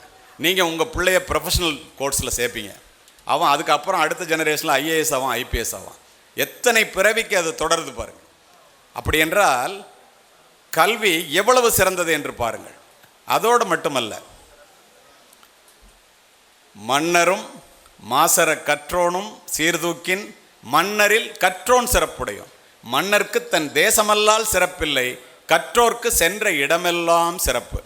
ஒரு அரசனாக இருந்தால் கூட நம்ம நாட்டில் மட்டும்தான் சிறப்பு. ஆனால் படிச்சுட்டேன்னா உலகத்தில் நீ எந்த மூலைக்கு போனாலும் சிறப்பு. அதனால படி. பெற்றோர்கள்லாம் இப்போ நிறைய பொருள் தேடி பிள்ளைக்கு சேர்த்து வைக்கணும்னு நம்ம நினைக்கிறோம்ல. ஏராள செல்வத்தை ஈதலினும் பிள்ளைக்கு சீராய் தரும் கல்வி சீர் என்கிறது நபிமொழி குறள். பெற்றோர்கள் பிள்ளைக்கு எவ்வளவு சொத்து சேர்த்து வைத்தாலும் எல்லாத்த விட பெரிய சொத்து இந்த கல்வி தாண்டான்னு சொல்லு. அரும் பரிசு பிள்ளைக்கு 1000 ஈதலினும் பெரும் பரிசு கல்வி என பேசு என்கிறது மேலது. எவ்வளோ பரிசு நீங்கள் பிள்ளைக்கு கொடுத்தாலும் எல்லாத்த விட பெரிய பரிசு என்னன்னா நீங்கள் பிள்ளைங்களுக்கு கொடுக்குற கல்வி தாண்டான்ட்டான். ஏன் அப்படி சொன்னான்? இப்போ இங்கே மேலே உட்காந்துருக்கிறவங்கள பாருங்களேன், வரிசையாக எல்லாரையும் பாருங்கள். ஏன் இவங்கெல்லாம் மேடையில் உட்காந்துருக்கேன்? எக்குடி பிறப்பினும் யாவரே ஆயினும் அக்குடியில் கற்றோரை மேல் வருகவென்பர். இப்போ 2 பிள்ளைங்க இங்கே வந்து பேசுனுச்சு. மற்ற பிள்ளைங்களை விட அந்த பிள்ளைங்க 2 நல்லா பேசுனதுனால தான் அந்த பிள்ளைய கூப்பிட்டு பேச வைக்கிறாங்க. அப்போ எந்த குடியில் பிறந்தாலும் நீ யாராக இருந்தாலும் நீ படிச்சுட்டேன்னா மேடைக்கு வான்னு கூப்பிடும். எப்பிறப்பாயினும் ஏமாப்பு ஒருவர்க்கு மக்கட்பிறப்பில் பெரிதல்ல, அப்பிறப்பில் கற்றலும் கற்றவை கேட்டலும் கேட்டதன்கண் நிற்றலும் கூட பெரினா. எந்த பிறவியாக இருந்தாலும் நீ படிக்கணும், படித்தவன் சொல்கிறத கேட்கணும், கேட்டபடி நடக்கணும். இதை பிள்ளைகளுக்கு சொல்லித்தர வேண்டிய பொறுப்பில் மிக்கவர்கள் பெற்றோர்களே. ஏன் தெரியுமா? பெற்றோர்களுக்கு 1 பிள்ளை இல்லைன்னா 2 பிள்ளை, ஆசிரியர்களுக்கு 40 இல்லைன்னா 50 பிள்ளைங்க. யார் பிள்ளைகள் மீது அதிக கவனம் செலுத்த முடியும் என்பதை உங்களுடைய முடிவுக்கே விட்டு விடுகின்றேன். அடுத்து இப்படியே வரிசையாக சொல்லிட்டு வரான்ல, நம்ம இங்கே உட்கார்ந்துருக்கிற அத்தனை பேரும் நான் ஒரு சாதாரண ஏழை குடும்பத்திலிருந்து வந்தவன். இதே தஞ்சாவூர் டிஸ்ட்ரிக்டில் பூதலூர் என்னுடைய சொந்த ஊர். இதை ஏன் இந்த இடத்துல சொல்கிறேன்னா, பணக்காரர்கள் படிக்கிறாங்களோ இல்லையே, நம்ம ஏன் படிக்கணும்? ஏன் படிக்கணும் தெரியுமா? பணக்காரர்கள்னால் நம்ம இல்லை, அம்பானி, அதானி, டாட்டா, பிர்லா. வீடு கட்டணும்னா 1000 கோடியில் கட்டுவான். அதுக்கு எத்தனை சைஃபர் நமக்கு தெரியாது. நம்மெல்லாம் ஏழை குடும்பத்திலேருந்து வந்தவங்க எல்லாருமே. அப்போது என்ன தெரியுது இதில்? பணக்காரன் படிக்கலைனாலும் நம்ம படிக்கணும். நம்ம படிக்கிறதுல என்ன பெருமை? பணக்காரர்களினுடைய மாளிகையிலே பிறக்கின்ற பிள்ளைகளினுடைய கால்களை கூட தாங்குவதற்கு தோள்கள் காத்திருக்கின்றன. ஒரு பிள்ளை பிறந்தால் 4 வேலைக்காரன் தூக்கி தோளில் வச்சுக்குவோம். நம்மை போன்ற ஏழை குடும்பத்திலே பிறக்கின்ற பிள்ளைகளினுடைய தோள்களுக்கோ சுமைகள் காத்திருக்கின்றன. அம்மா அப்பாவை பார்த்துக்கணும், தங்கச்சியை படிக்க வைக்கணும், தம்பியை கல்யாணம் பண்ணணும், நம்ம படிக்கணும், நம்ம கல்யாணம் ஆகணும், நம்ம பிள்ளைங்களுக்கு சொல்லித்தரணும். இவ்வளோ கடமைகள் இருக்குது. அப்போது ஏழை பிள்ளைங்களுக்கும் பணக்கார பிள்ளைங்களுக்கும் என்ன வித்தியாசம் நமக்கு தெரியுது? பணக்காரர்களுடைய மாளிகையிலே பிள்ளைகள் பிறக்கும் போதே ஏசி வசதியுடன் பயணச்சீட்டு பதிவு செய்யப்பட்டிருக்கு. நம்மை போன்ற ஏழை குடும்பத்தில் பிறக்கின்ற பிள்ளைகளுக்கு பயணத்திற்கு பணமே இருப்பதில்லை. பணக்காரர்களுடைய மாளிகையிலே பிள்ளைகள் வளர்ந்தே பிறக்கிறார்கள். நம்மை போன்ற ஏழை குடும்பத்திலே பிள்ளைகள் பிறந்துதான் வளர்கிறார்கள். ஆனால் ஒன்று தெரிந்து கொள்ளுங்கள் பெற்றோர்களே, வளர்ந்தே பிறப்பது வாரிசுரிமை, பிறந்து வளர்வதே பிறப்பின் பெருமை என்பதை தெரிந்து கொள்ளுங்கள். இந்த பிறப்பின் பெருமையை அடையக்கூடிய வாய்ப்பு பெற்றவர்கள் நாம் மட்டுமே. பணக்காரர்கள் மகாலட்சுமியால், பணத்தால் பிறரை ஆளும்போது, நம்மை போன்ற ஏழைகள் சரஸ்வதியால், கல்வியால் மட்டுமே பிறரை ஆள முடியும். இப்போ நானாக இருக்கட்டும், மாவட்ட ஆட்சித்தலைவராக இருக்கட்டும், கலெக்டராக இருக்கட்டும், இந்த மாவட்டங்களை பல ஆண்டுகள் எஸ்பியாகலாம் வேலை பார்த்தோமே, ஆட்சி செய்தோமே. எப்படி? பணத்தை வைத்து கொண்டா? கல்வியை வைத்து கொண்டு தானே. அப்படி என்றால் அரியாசனத்தில் இருப்பவர்களிடம் சரியாசனம் தருவது கல்வி. எவ்வளோ பெரிய ஆளாக இருந்தாலும். எல்லா நலமும் ஈந்திடும் கல்வி இல்லா வீடு இருண்ட வீடுங்க. படிப்பிலார் நிறைந்த குடித்தனம், நரம்பில் துடிப்பிலார் நிறைந்த சுடுகாடுங்க. அறிவே கல்வியாம் அறிவிலா குடும்பம் நெறிகாணாமல் நின்றபடி விழும். நாம் பாரதிதாசன். என்ன அர்த்தம்? ஒரு குடும்பம் இருக்கும், ஊரில் பணக்காரனாக இருப்பான். அவன் வச்சிருக்க பணத்தில் அவன் பணக்காரன் நினைப்பான். பிள்ளை அதை பார்ப்பான், நம்ம அப்பாட்ட நிறைய பணம் இருக்குது, நம்ம படிக்க வேண்டாம்னு நினைப்பான், படிக்க மாட்டான். அடுத்த ஜெனரேஷனில் அந்த குடும்பம் இருக்கிற இடம் தெரியாமல் போயிடும். நெறி காணாமல் நின்றபடி விழும்னா. ஏழை குடும்பமாக இருக்கும், பிள்ளைங்க பொறுப்பை உணர்ந்து நல்லா படிக்க வச்சுருப்பாங்க, பிள்ளைங்க நல்லா படிப்பான். ஆலமரத்தை போல விழுது விட்டு வளரும். அப்படின்னா இந்த கல்வியினுடைய சிறப்பு என்பது வேலைக்கு போய் பணம் சம்பாதிக்கிறதுக்காக மட்டும் இல்லை. கல்வியினுடைய சிறப்பு கடலளவு பெரியது. அந்த கல்வியை கொடுப்பதற்காக இது போன்ற பள்ளிகளிலே நீங்கள் வந்து சேர்க்கின்றீர்கள். இது கல்வியினுடைய பெருமை. படிக்கலைன்னா என்ன ஆகும்? கல்வி இல்லாமையே அனைத்து துன்பங்களுக்கும் ஆணிவேர். கல்வி இல்லாததால் அறிவை இழந்தோம், அறிவு இல்லாததால் வேலையை இழந்தோம், வேலை இல்லாததால் சொத்தை இழந்தோம், சொத்து இல்லாததால் ஏழைகளானோம். அப்போ அந்த ஏழைகளாக இல்லாமல் நம்ம மேலே வரணும், நம்ம முன்னுக்கு வரணும் அப்படின்னா முதல்ல நீங்கள் இப்போ யாரோ படிக்காத ஒரு சில பேர் அல்லது படிக்காத மந்திரிகள்லாம் பெரிய பணக்காரன் ஆயிடுறானே அப்படின்லாம் நீங்கள் நினைக்காதீங்க. எவ்வளோ பெரிய மந்திரி ஆனாலும் அது எத்தனை வருஷத்துக்குன்னு உங்களுக்கு தெரியும். அதுக்கப்புறம் விளைவுகள் என்னன்னு தெரியும் உங்களுக்கு. கையை இப்படி வச்சுட்டு எந்த இடத்துல கையெழுத்து போடணும்னு தெரியாமல் தவிச்ச மந்திரிகளுக்கு இந்த இடத்துல கையெழுத்து போடணும்னு ஐஏஎஸ் ஐபிஎஸ் ஆஃபீஸராக இருந்து இடத்த காமித்த அதிகாரிகளையும் இடம் தெரியாமல் தவித்த மந்திரிகளில் சில பேரையும் நான் அறிவேன். படிக்கலையேன்னு கண்ணீர் விட்டு கதறிய மந்திரிகளை எனக்கு தெரியும். அப்போது அதெல்லாம் இல்லை. உண்மையான செல்வம் என்பது கல்வி. கையெழுத்து போடக்கூட கல்வி அறிவு இல்லாமல் உங்கள் கட்டை விரல் முத்திரையில் கதைகளெல்லாம் நடக்குதுன்னு பட்டுக்கோட்டை கல்யாண சுந்தரம் எழுதினார். நம்மளுடைய வறுமைக்கு என்ன காரணம்னு சொல்கிறாரு பாரதி பாருங்க. கால் வயிற்று கஞ்சி இல்லார், இதன் காரணம் என்னதுன்னா அறிவும் இல்லார். நீ படிக்காததாண்டா உன் வறுமைக்கு காரணம், அது கூட இந்த முட்டா பசங்களுக்கு தெரியலையேம்பார். தோழர் ஜீவா அதை விட அருமையாக சொல்லுவார். என்ன சொல்லுவார்? காலுக்கு செருப்பும் இல்லை, கால் வயிற்று கூழும் இல்லை, பாலுக்கு உழைத்தோமடா பசையற்று போனோமடாம்பார். அப்படின்னா இந்த கல்வியினுடைய வளமை. பெரியவர்கள் நிறைய பேர் இங்கே அமர்ந்துருக்கிறீங்க. உங்கள் பிள்ளைகள் அதுவாக புத்தகத்தை எடுத்து படிக்கணும்னா, நீங்கள் சொல்லாமலே படிக்கணும்னா நீங்கள் ஒன்று செய்யணும். வாளினுடைய கூர்மையும் நூலினுடைய கூர்மையும் மட்டுமே இந்த நாட்டை ஆள்கிறது. காலப்போக்கிலே வாளினுடைய கூர்மை முனைமழுங்கி நூலினுடைய கூர்மை மட்டுமே விஞ்சி நிற்கின்றது. கூர்தீட்டப்படாத எதுவுமே முனைமழுங்கி போய்விடும். நம்முடைய மூளையும் அவ்வாறே. பெரியவர்களாக இருந்தாலும் கூட நம்முடைய மூளை கூர்தீட்டப்பட வேண்டும் என்றால் நல்ல புத்தகங்களை முதலில் நாம் படிக்க வேண்டும். நாம் அறிவாளிகளாக ஆக வேண்டும் என்று எல்லோரும் நினைக்கின்றோம். நமக்கு நிறைய ரோஜா பூக்கள் வேண்டும் என்றால் நிறைய ரோஜா செடிகளை நட வேண்டும். நமக்கு நிறைய அறிவு வேண்டும் என்றால் நிறைய புத்தகங்களை படிக்க வேண்டும். யார் படிக்கிறோம்? அதுக்கு நமக்கு சம்மந்தம் இல்லை. பட்டப்படிப்பு முடிந்தவுடன் புத்தகங்களை தூக்கி மூலையிலே எறிந்துவிட்டு படிப்பு முடிந்ததாக யாரேனும் நினைத்து கொண்டோமே ஆனால் காலப்போக்கிலே வாழ்க்கையிலே தோல்வி அடைவோம். இந்த உண்மைகளை அணிந்த காரணத்தினால்தான் என்ன செய்கிறாங்க? இந்த உண்மையை தெரிஞ்சவன்லாம் இப்போ இன்றைக்கி நம்ம பெரிய ஆட்கள்னு யாரெல்லாம் பேசுகிறோம் நீங்கள் பாருங்களேன். நஞ்சு கொடுக்கப்படும் நேரம் வரை கிரேக்க நாட்டு கவிதைகளை படித்து கொண்டிருந்தான் சாக்ரட்டிஸ். தூக்கு கயிற்றை முத்தமிடும் வரை படித்து கொண்டிருந்தான் உமர் முக்தார். தூக்கு மேடைக்கு அழைத்து செல்லும் வரை படித்து கொண்டிருந்தான் பகத்சிங். படுக்கின்ற இடம் கூட படிப்பகத்திற்கு அருகாமையில் கேட்டார் அம்பேத்கர். படித்து கொண்டிருந்த புத்தகத்தை முடித்து விட வேண்டும் என்பதற்காக தன்னுடைய அறுவை சிகிச்சையை அடுத்த நாள் மாற்றி வைக்க சொன்னார் பேரறிஞர் அண்ணா. 35 ஆண்டுகள் நூலகத்திலே மூழ்கி மூலதனம் எனும் கம்யூனிஸ்ட் வேதாந்தத்தை கண்டுபிடித்தான் கார்ல் மார்க்ஸ். படித்தால் மட்டுமே பாரதத்தால் பாராள முடியும் என்று எல்லா இடத்துலையும் சொல்லி சொல்லி செத்தே போனார் அப்துல் கலாம். இவங்கெல்லாம் ஏன் எல்லாரையும் படிக்க சொன்னாங்க? அவங்க மாணவர்களை மட்டும் படிக்க சொல்லி எல்லாரையும் படிங்க, நல்ல புத்தகங்களை படிங்கன்னு ஏன் சொன்னாங்க? நீங்கள் ஒன்று பாருங்களேன். பகத்சிங்கை 5 மணிக்கு தூக்கில் போடணும். 4:30 மணிக்கு போய் ஜெயில் சூப்பரண்டு உன்னை தூக்கில் போடணும் வாடா அப்படின்னு கூப்பிட போகிறார். அவன் ஒரு புத்தகத்தை வச்சு படிச்சுட்டு இருக்கான். வியந்து போன ஜெயில் சூப்பரண்டு, ஏன்டா நான் 1/2 மணி நேரத்தில் சாக போகிறேன், இப்போ ஏன்டா படிக்கிறேன்னு கேட்குறாரு. அவன் சொல்கிறான், ஒரே வார்த்தையில் பதில் சொல்கிறான், நீ என்னை தூக்கில் போட போகிறல்ல, இதனோட அருமை உனக்கு தெரியாதியா? லெனினுடைய வாழ்க்கை சரிதத்திலே கடைசி அத்தியாயத்தை படித்து கொண்டிருக்கின்றேன், இதை முடிச்சுட்டு தான் வருவேன், வெயிட் பண்ணுட்டான். அப்போ தான் ஜெயில் சூப்பரண்ட் அந்த ரூமை பார்க்குறான். ரூம் புழுக்க புத்தகம். ஏன்டா எல்லாத்தையும் நீ படிச்சுட்டியான்னு கேட்குறான். எந்த புத்தகத்தை வேண்டுமானாலும் எடுத்துக்கொள், என்ன கேள்வி வேண்டுமானாலும் கேட்டு பாருங்கிறான். ஜெயில் சூப்பரண்ட் அட்டென்ஷன் ஆகி அவனுக்கு ஒரு சல்யூட் அடிச்சுட்டு 1/2 மணி நேரம் கழிச்சு உன்னை அழைச்சிட்டு போகிறேன்னான்னு போயிட்டான். அண்ணாதுரை புரூக்லின் ஹாஸ்பிட்டலில் ஆப்ரேஷன் புத்தகத்தை படிச்சுட்டு இருக்காரு. டாக்டர் வர்றாரு நைட்டு ஆப்ரேஷன் ஃபிக்ஸ் பண்ணுறதுக்கு, டைம் ஃபிக்ஸ் பண்ணுறதுக்கு. அண்ணாதுரை சொல்கிறார், ஒரு நாள் ஆப்ரேஷனை தள்ளி வச்சுக்க முடியுமான்னு கேட்குறாரு. பயப்படாதீங்க, நான் அனஸ்தீசியா கொடுத்தா ஆப்ரேட் பண்ணுவேன், வலிக்காதுங்கிறார்.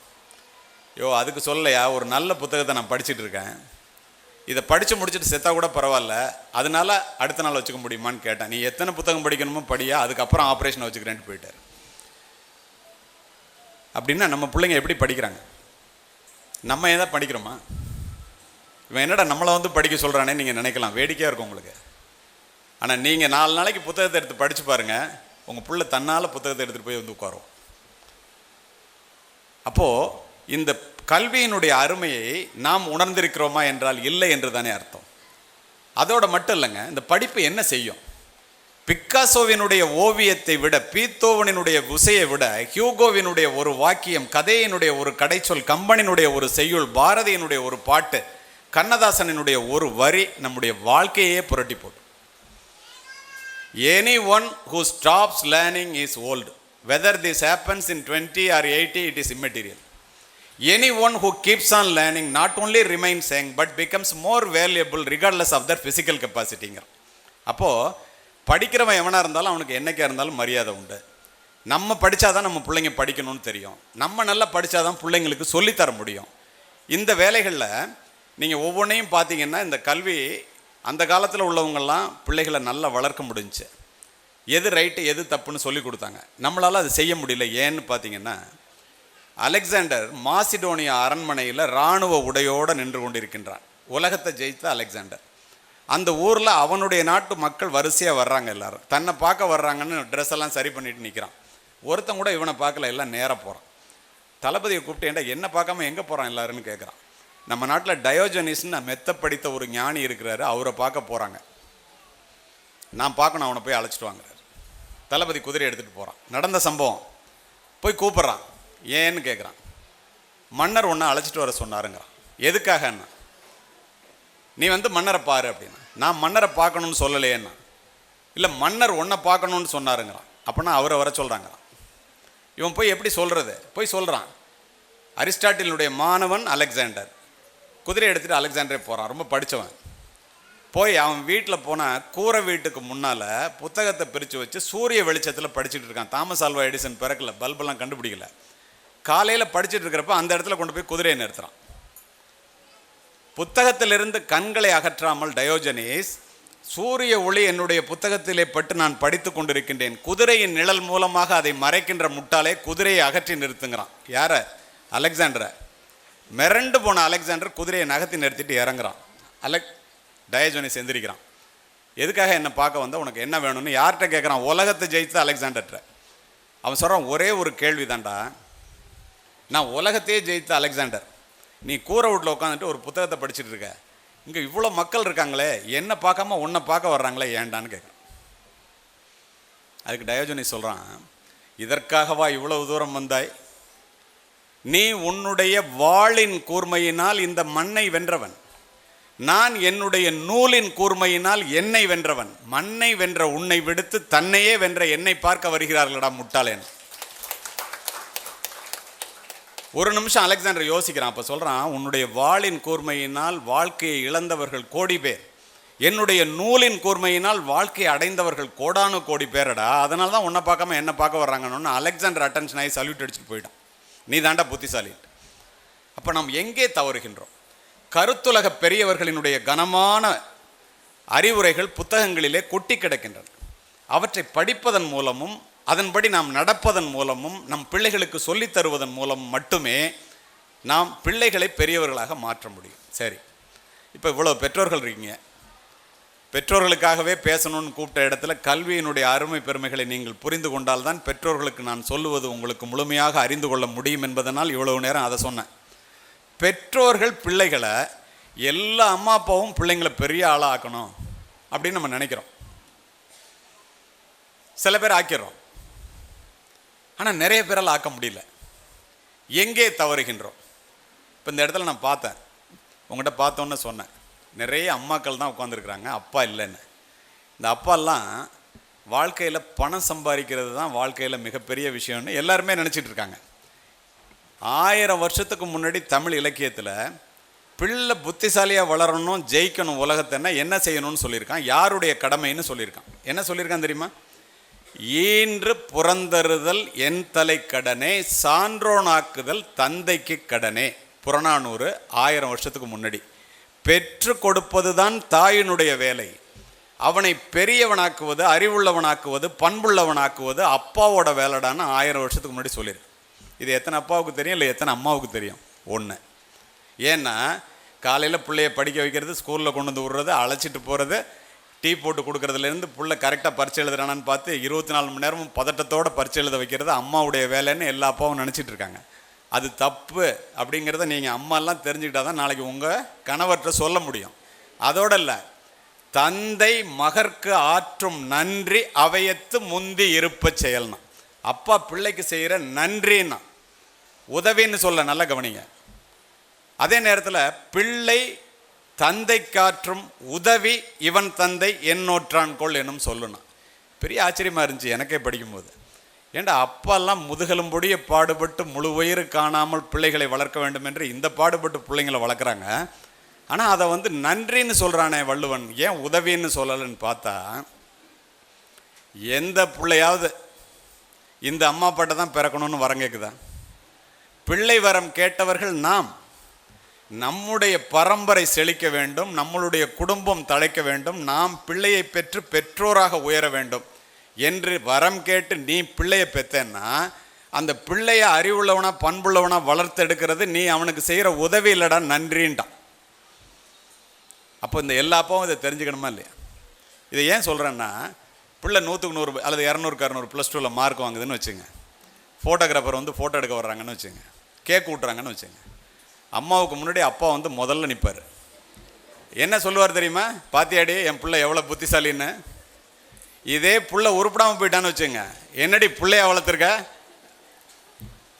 இந்த வேலை அந்த அப்பாலாம் செய்யக்கூடாதுங்கிறதுக்காக தான் இதை சொன்னேன். அம்மாலாம் சந்தோஷம் நான் சொன்னோன்னே. அம்மாவெல்லாம் விட்டு வைக்கல. எந்த குழந்தையும் நல்ல குழந்தை தான் மண்ணில் பிறக்கையிலே, அது நல்லவராவதும் தீயவராவதும் அன்னை வளர்ப்பினிலேன்னு. அப்போது இதுலேருந்து நமக்கு தெரிஞ்சுக்கிறது என்ன? புறப்படும் போது எல்லா காற்றும் பூங்காற்றே, அது புயலாக மாறுவதும் தென்றலாக வீசுவதும் சூழ்நிலையை பொறுத்ததே. அந்த சூழ்நிலையை உருவாக்கி கொடுப்பவர்கள் பெற்றோர்களே. எங்கே தவறுறோம்? ஈன்ற பொழுதிலும் பெரிதுவக்கும் தன் மகனை சான்றோன் என கேட்ட தாய் அல்லது தந்தை என்ற நிலையிலே கனவுகளோடு இங்கே அமர்ந்திருக்கின்றீர்களே பெற்றோர்களே. பிள்ளைகள் நன்றாக வளர்ந்து விட்டால் அதை பார்த்து மகிழ்ச்சி அடைவதும் தினம் தினம். பிள்ளைகள் பொய் சொல்லுபவர்களாக, குற்றம் புரிந்தவர்களாக, தவறி போய்விட்டால் அதை பார்த்து தினம் தினம் கண்ணீர் வடிக்கின்ற பெற்றோர்களை காவல்துறை முன்னாள் உயரதிகாரியாக தினம் தினம் நான் பார்த்திருக்கின்றேன். எல்லா அம்மா அப்பாவும் பிள்ளையை நல்லா வளர்க்கணும்னு நினைக்கும் போது சில பேர் தோற்று போகிறமே. ஏன்? நல்லா கேட்டுக்குங்க. குடும்பம்தான் பிள்ளைகளினுடைய முதல் வகுப்பறை. பெற்றோர்கள் தான் பிள்ளைகளினுடைய முதல் ஆசிரியர்கள். இந்த இடத்துல நம்ம எங்கே தவறுறோம்னா, ஒரு அம்மா நல்ல பிள்ளைகளை வளர்க்குற அம்மா எப்படி இருக்கிறாங்க, அப்பா எப்படி இருக்கிறாங்க, தவறான பிள்ளைகளை வளர்க்குற அம்மா அப்பா எப்படி இருக்காங்கன்னு சொல்கிறேன். இது உளவியல் ரீதியான கருத்தை இது போன்ற காரைக்குடியில் இந்த இடத்துல இத்தனை பெற்றோர்கள் இருந்திருக்கிற இடத்துல ஒரு நல்ல உள்வாங்கக்கூடிய சக்தியோடு அமைதியாக கேட்டுக்கொண்டிருக்கின்ற உங்களிடம் வாழ்க்கையில் ஒரு மாற்றத்தை உண்டாக்க வேண்டும் என்பதற்காக இதனை பதிவு செய்கின்றேன். இந்த இடத்துல ஒன்று சொல்கிறேன் உங்களுக்கு. ஒரு சாதாரண நரேந்திரனை விவேகானந்தராக மாற்றியது என்னுடைய தாய் என்று விவேகானந்தர் எழுதுகிறார்.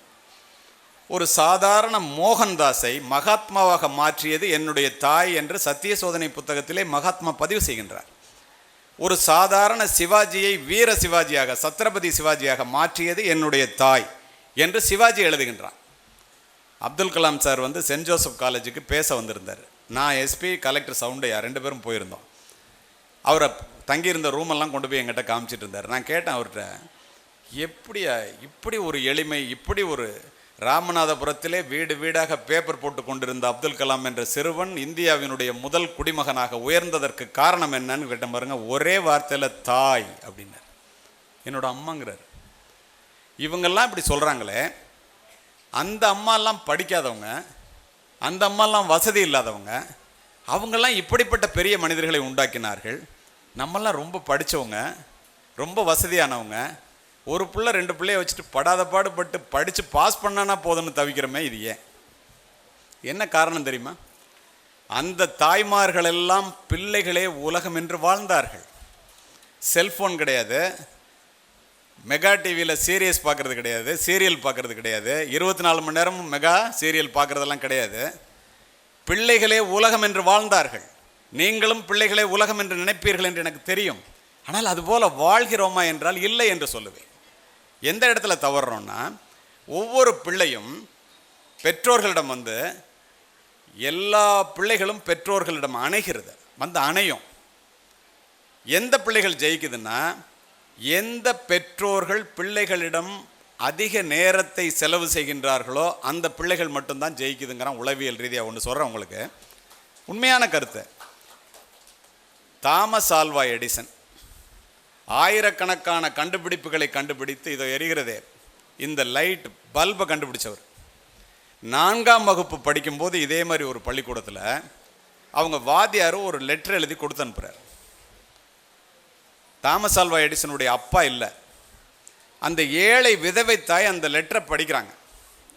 படித்தோடனே கண்ணில் தண்ணி கொட்டுது. நடந்த சம்பவம். படித்து முடித்தோடனே புள்ள பக்கத்தில் நிற்கிறான். என்னம்மா வாத்தியார் கொண்டு வந்த லெட்டரை ஒன்றை கொண்டு வந்து கொடுத்தா நீ ஏமா அழுவுற, அதில் என்ன எழுதியிருக்குன்னு கேட்குறார். ஒரு நிமிடத்திலே சுதாரித்து கொண்ட அந்த ஏழை தாய், நீ தான் அந்த ஸ்கூல்லையே மிகப்பெரிய புத்திசாலியாம், உனக்கு சொல்லிக் கொடுக்க வாத்தியாருங்களாலே முடியலையாம், நாளையிலேருந்து நீ பள்ளிக்கூடத்துக்கு வர வேண்டாம், நூல் நிலையத்திற்கு, நூலகத்திற்கு, லைப்ரரிக்கு அழைச்சிட்டு போய் என்ன சொல்லிக் கொடுக்க சொல்லியிருக்காரா, இவ்வளோ பெரிய பிள்ளையா இருக்கே, இவ்வளோ அறிவாளியாக இருக்கேன்னு என் கண்ணில் தண்ணி வந்துருச்சுங்கிறாங்க. அப்படியே நம்பிய அந்த பிள்ளை அடுத்த நாளில் இருந்து லைப்ரரிக்கு போகிறான். இந்த அம்மா போய் டெய்லி அவன் லைப்ரரியில் விட்டுட்டு உட்காந்துருப்பாங்க, அவன் படிப்பான். இதான் அந்த அம்மா செஞ்சது. மிகப்பெரிய விஞ்ஞானியாக ஆயிரக்கணக்கான கண்டுபிடிப்புகளை கண்டுபிடித்து உலகத்திலேயே மிகப்பெரிய அறிவாளியாக உயர்ந்து விட்டான். அம்மா இறந்துட்டாங்க. அம்மா இறந்தோன்னே அந்த வீட்டில் இருந்தால் அம்மா ஞாபகமாகவே இருக்கேங்கிறதுனால வீட்டை காலி பண்ணிவிட்டு தாமஸ் ஆல்வா எடிசன் வேறு வீட்டுக்கு போகணும். எல்லாத்தையும் புத்தகங்களெல்லாம் எடுத்து அடுக்கும்போது ஒரு நோட்டு புத்தகத்திலிருந்து ஒரு கடிதம் கீழே விழுகிறது. அதை 4ஆம் வகுப்பு படிக்கும்போது அந்த ஆசிரியர் எழுதி கொடுத்த கடிதம். அவசர அவசரமாக எடுத்து அம்மா அந்த கடிதத்தை என்ன இருக்குன்னு நமக்கு தெரியாதடா, நம்ம தான் அப்படியே கொண்டு போய் வாத்தியார் வந்து எழுதி கொடுக்கும்போதே அம்மாட்ட மட்டும்தான் கொடுக்கணும், நீ படிக்கக்கூடாதுன்னு சொன்னார் அப்படின்னு சொல்லிட்டு அதை எடுத்து அவசர அவசரமாக படிக்கிறான். படித்த தாமஸ் ஆல்வா எடிசன் கதறி கதறி அழுகின்றான். அதில் எழுதப்பட்டிருந்தது என்ன தெரியுமா நண்பர்களே? உன்னுடைய பிள்ளை மூளை வளர்ச்சி இல்லாத பிள்ளை, இந்த மாணவர்களுடன் அவனால் படிக்க முடியாது, பிள்ளையை நாளையிலிருந்து பள்ளிக்கு அனுப்ப வேண்டாம் என்று எழுதப்பட்டிருந்தது. ஆனால் அந்த தாய் ஒரு நிமிடம் சுதாரித்து தலைகீழாக மாற்றி அந்த தாய் அந்த பிள்ளையிடம் சொல்லப்போக அவன் மிகப்பெரிய அறிவாளியாக வளர்ந்தான் என்ற வரலாறு மட்டுமல்ல, தாமஸ் ஆல்வா எடிசன் தன்னுடைய நோட்டு புத்தகத்தை எடுத்து எழுதுகின்றான், உலகத்திலேயே மூளை வளர்ச்சி இல்லாத முட்டாளாக பிறந்த என்னை உலகத்திலேயே அறிவாளியாக மாற்றியது என்னுடைய ஏழை தாய் என்று எழுதுகின்றான்.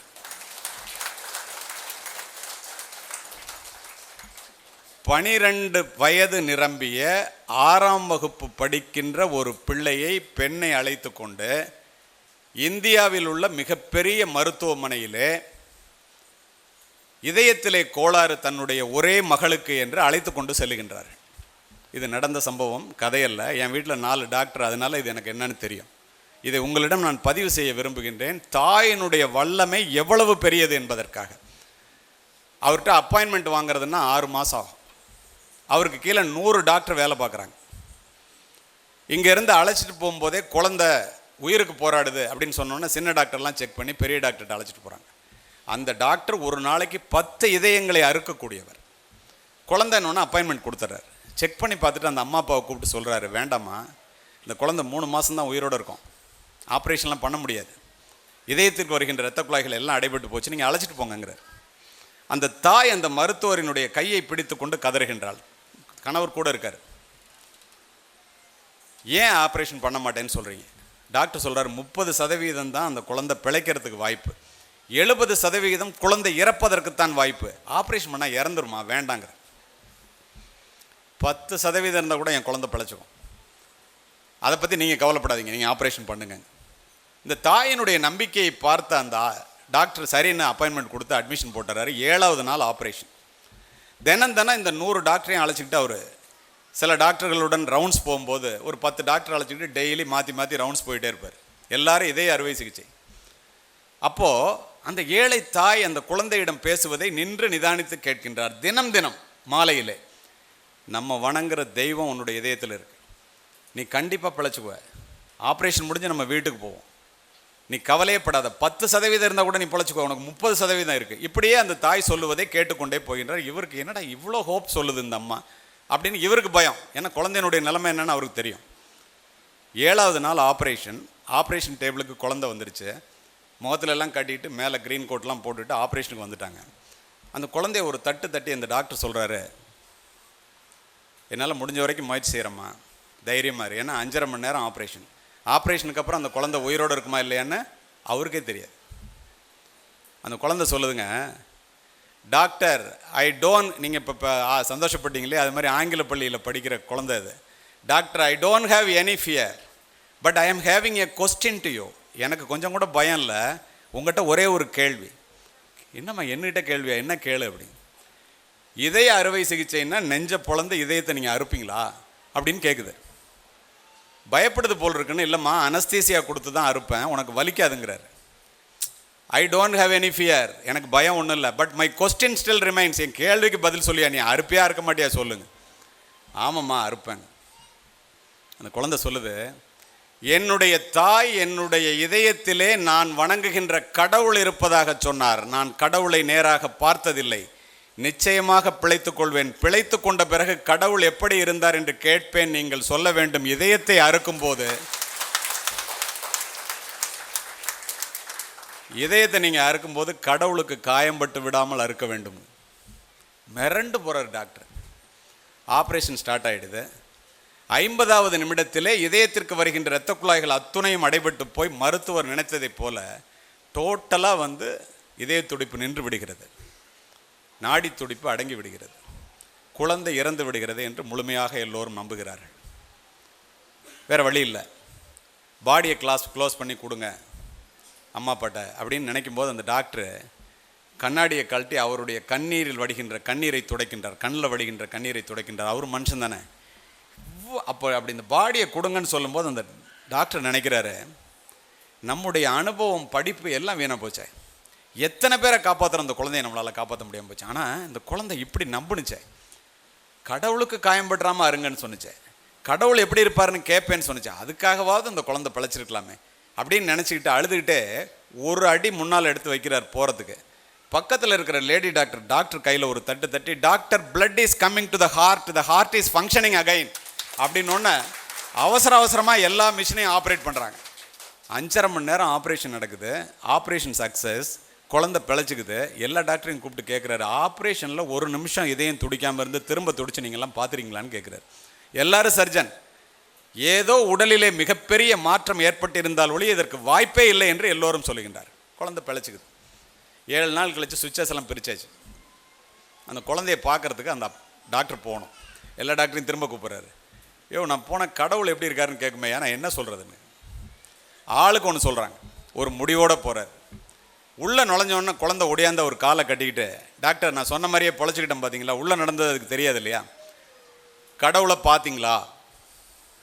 அவர் சொல்கிறார், கடவுளை நான் பார்த்தேன்கிறார். கடவுள் எப்படி இருந்தாருன்னு, கடவுள் இப்படித்தான் இருந்தார் என்று அந்த டாக்டர் கையை பின்னால் காண்பித்து கொண்டு நகர்ந்து கொண்டார். அவர் கை காண்பித்த இடத்திலே அந்த ஏழை தாய் நின்று கொண்டிருந்தார். அந்த குழந்தை ஓடி போய் தாயோட காலை கட்டிக்கிட்டு, நீ தான் கடவுளாமா, இவ்வளோ நாள் சொல்லவே இல்லையேங்க. இதுதான் தாய், இதுதான் தாயினுடைய சக்தி. நிறைய பேர் கண்ணை துடைக்கிறீங்க, நான் பார்க்குறேன். எது நெகிழ்வானதோ அதுதான் மகிழ்வானது. இப்படிப்பட்ட வல்லமை பொருந்தியவர்கள் நீங்கள், அதை உபயோகப்படுத்த வேண்டும் அல்லவா? சரி, நிறைய பிள்ளைங்க கெட்டு போகிறாங்கல்ல, நல்ல பிள்ளைங்கள்லாம் இப்படி வந்துடுறாங்க. இந்த மாதிரி தாய் அமைஞ்சாக்க பிள்ளைங்க தன்னுடைய சக்தியை இந்த தாய்மார்கள் உணர்ந்து கொண்டால் இறப்பினுடைய விளிம்பை தொடுகின்ற முட்டாள்தனத்தினுடைய உச்சத்தில் இருக்கின்ற பிள்ளை கூட அறிவாளியாகவும் உயிரோடவும் பிள்ளைகள் பிழைக்க முடிவது அதற்கு காரணம் தாய். ஆனால் நிறைய பேர் கெட்டு போகிறாங்களே, எப்படி நம்மளால் சாதிக்க முடியல? எப்படி? அச்சம் உள்ளடக்கி அறிவகத்து இல்லா கொச்சை மாந்தரை பெறுதலின் அக்குடி எச்சமற்று ஏமாந்து இருத்தல் நலம்னா என்ன அர்த்தம் தெரியுமா? எதுக்காக இருந்தாலும் பயம், எதுக்காக இருந்தாலும் உண்மை பேசுறதில்ல, முட்டாள்தனமான பிள்ளைகள் வீட்டுக்கு அடங்கிறதில்ல, ஜெயிலுக்கு போகிறான். அப்படிப்பட்ட பிள்ளைகளை நாம் பெற்றெடுப்பதை விட அந்த அம்மா அப்பா பிள்ளை பிறக்காமலே இருந்து விடுவது நலம்னு 1000 வருஷத்துக்கு முன்னாடி சொல்கிறான். ஏன் அப்படி சொன்னான்? நல்லதோர் வீணை செய்தே அதை நலங்கட புழுதியில் எறிவதுண்டோன்னா. இப்படி ஒரு பிள்ளைகள் அரிது அரிது மானிடராய் பிறத்தல் அரிது அதனினும் அரிது கூன் குருடு செவிடியின்றி பிறத்தல்னா. இவ்வளோ நல்ல பிள்ளைங்க பெற்றிருக்கோம். அந்த பிள்ளைங்களை நல்லபடியாக வளர்க்கலைன்னா அதை விட நம்ம பிறந்ததில் வேற என்ன அர்த்தம்? இந்த தகவல் உங்களுக்கு பிடிச்சிருந்தா லைக் பண்ணுங்க, உங்க ஃப்ரெண்ட்ஸுக்கு ஷேர் பண்ணுங்க, மறக்காம எங்க சேனலுக்கு சப்ஸ்கிரைப் பண்ணுங்க.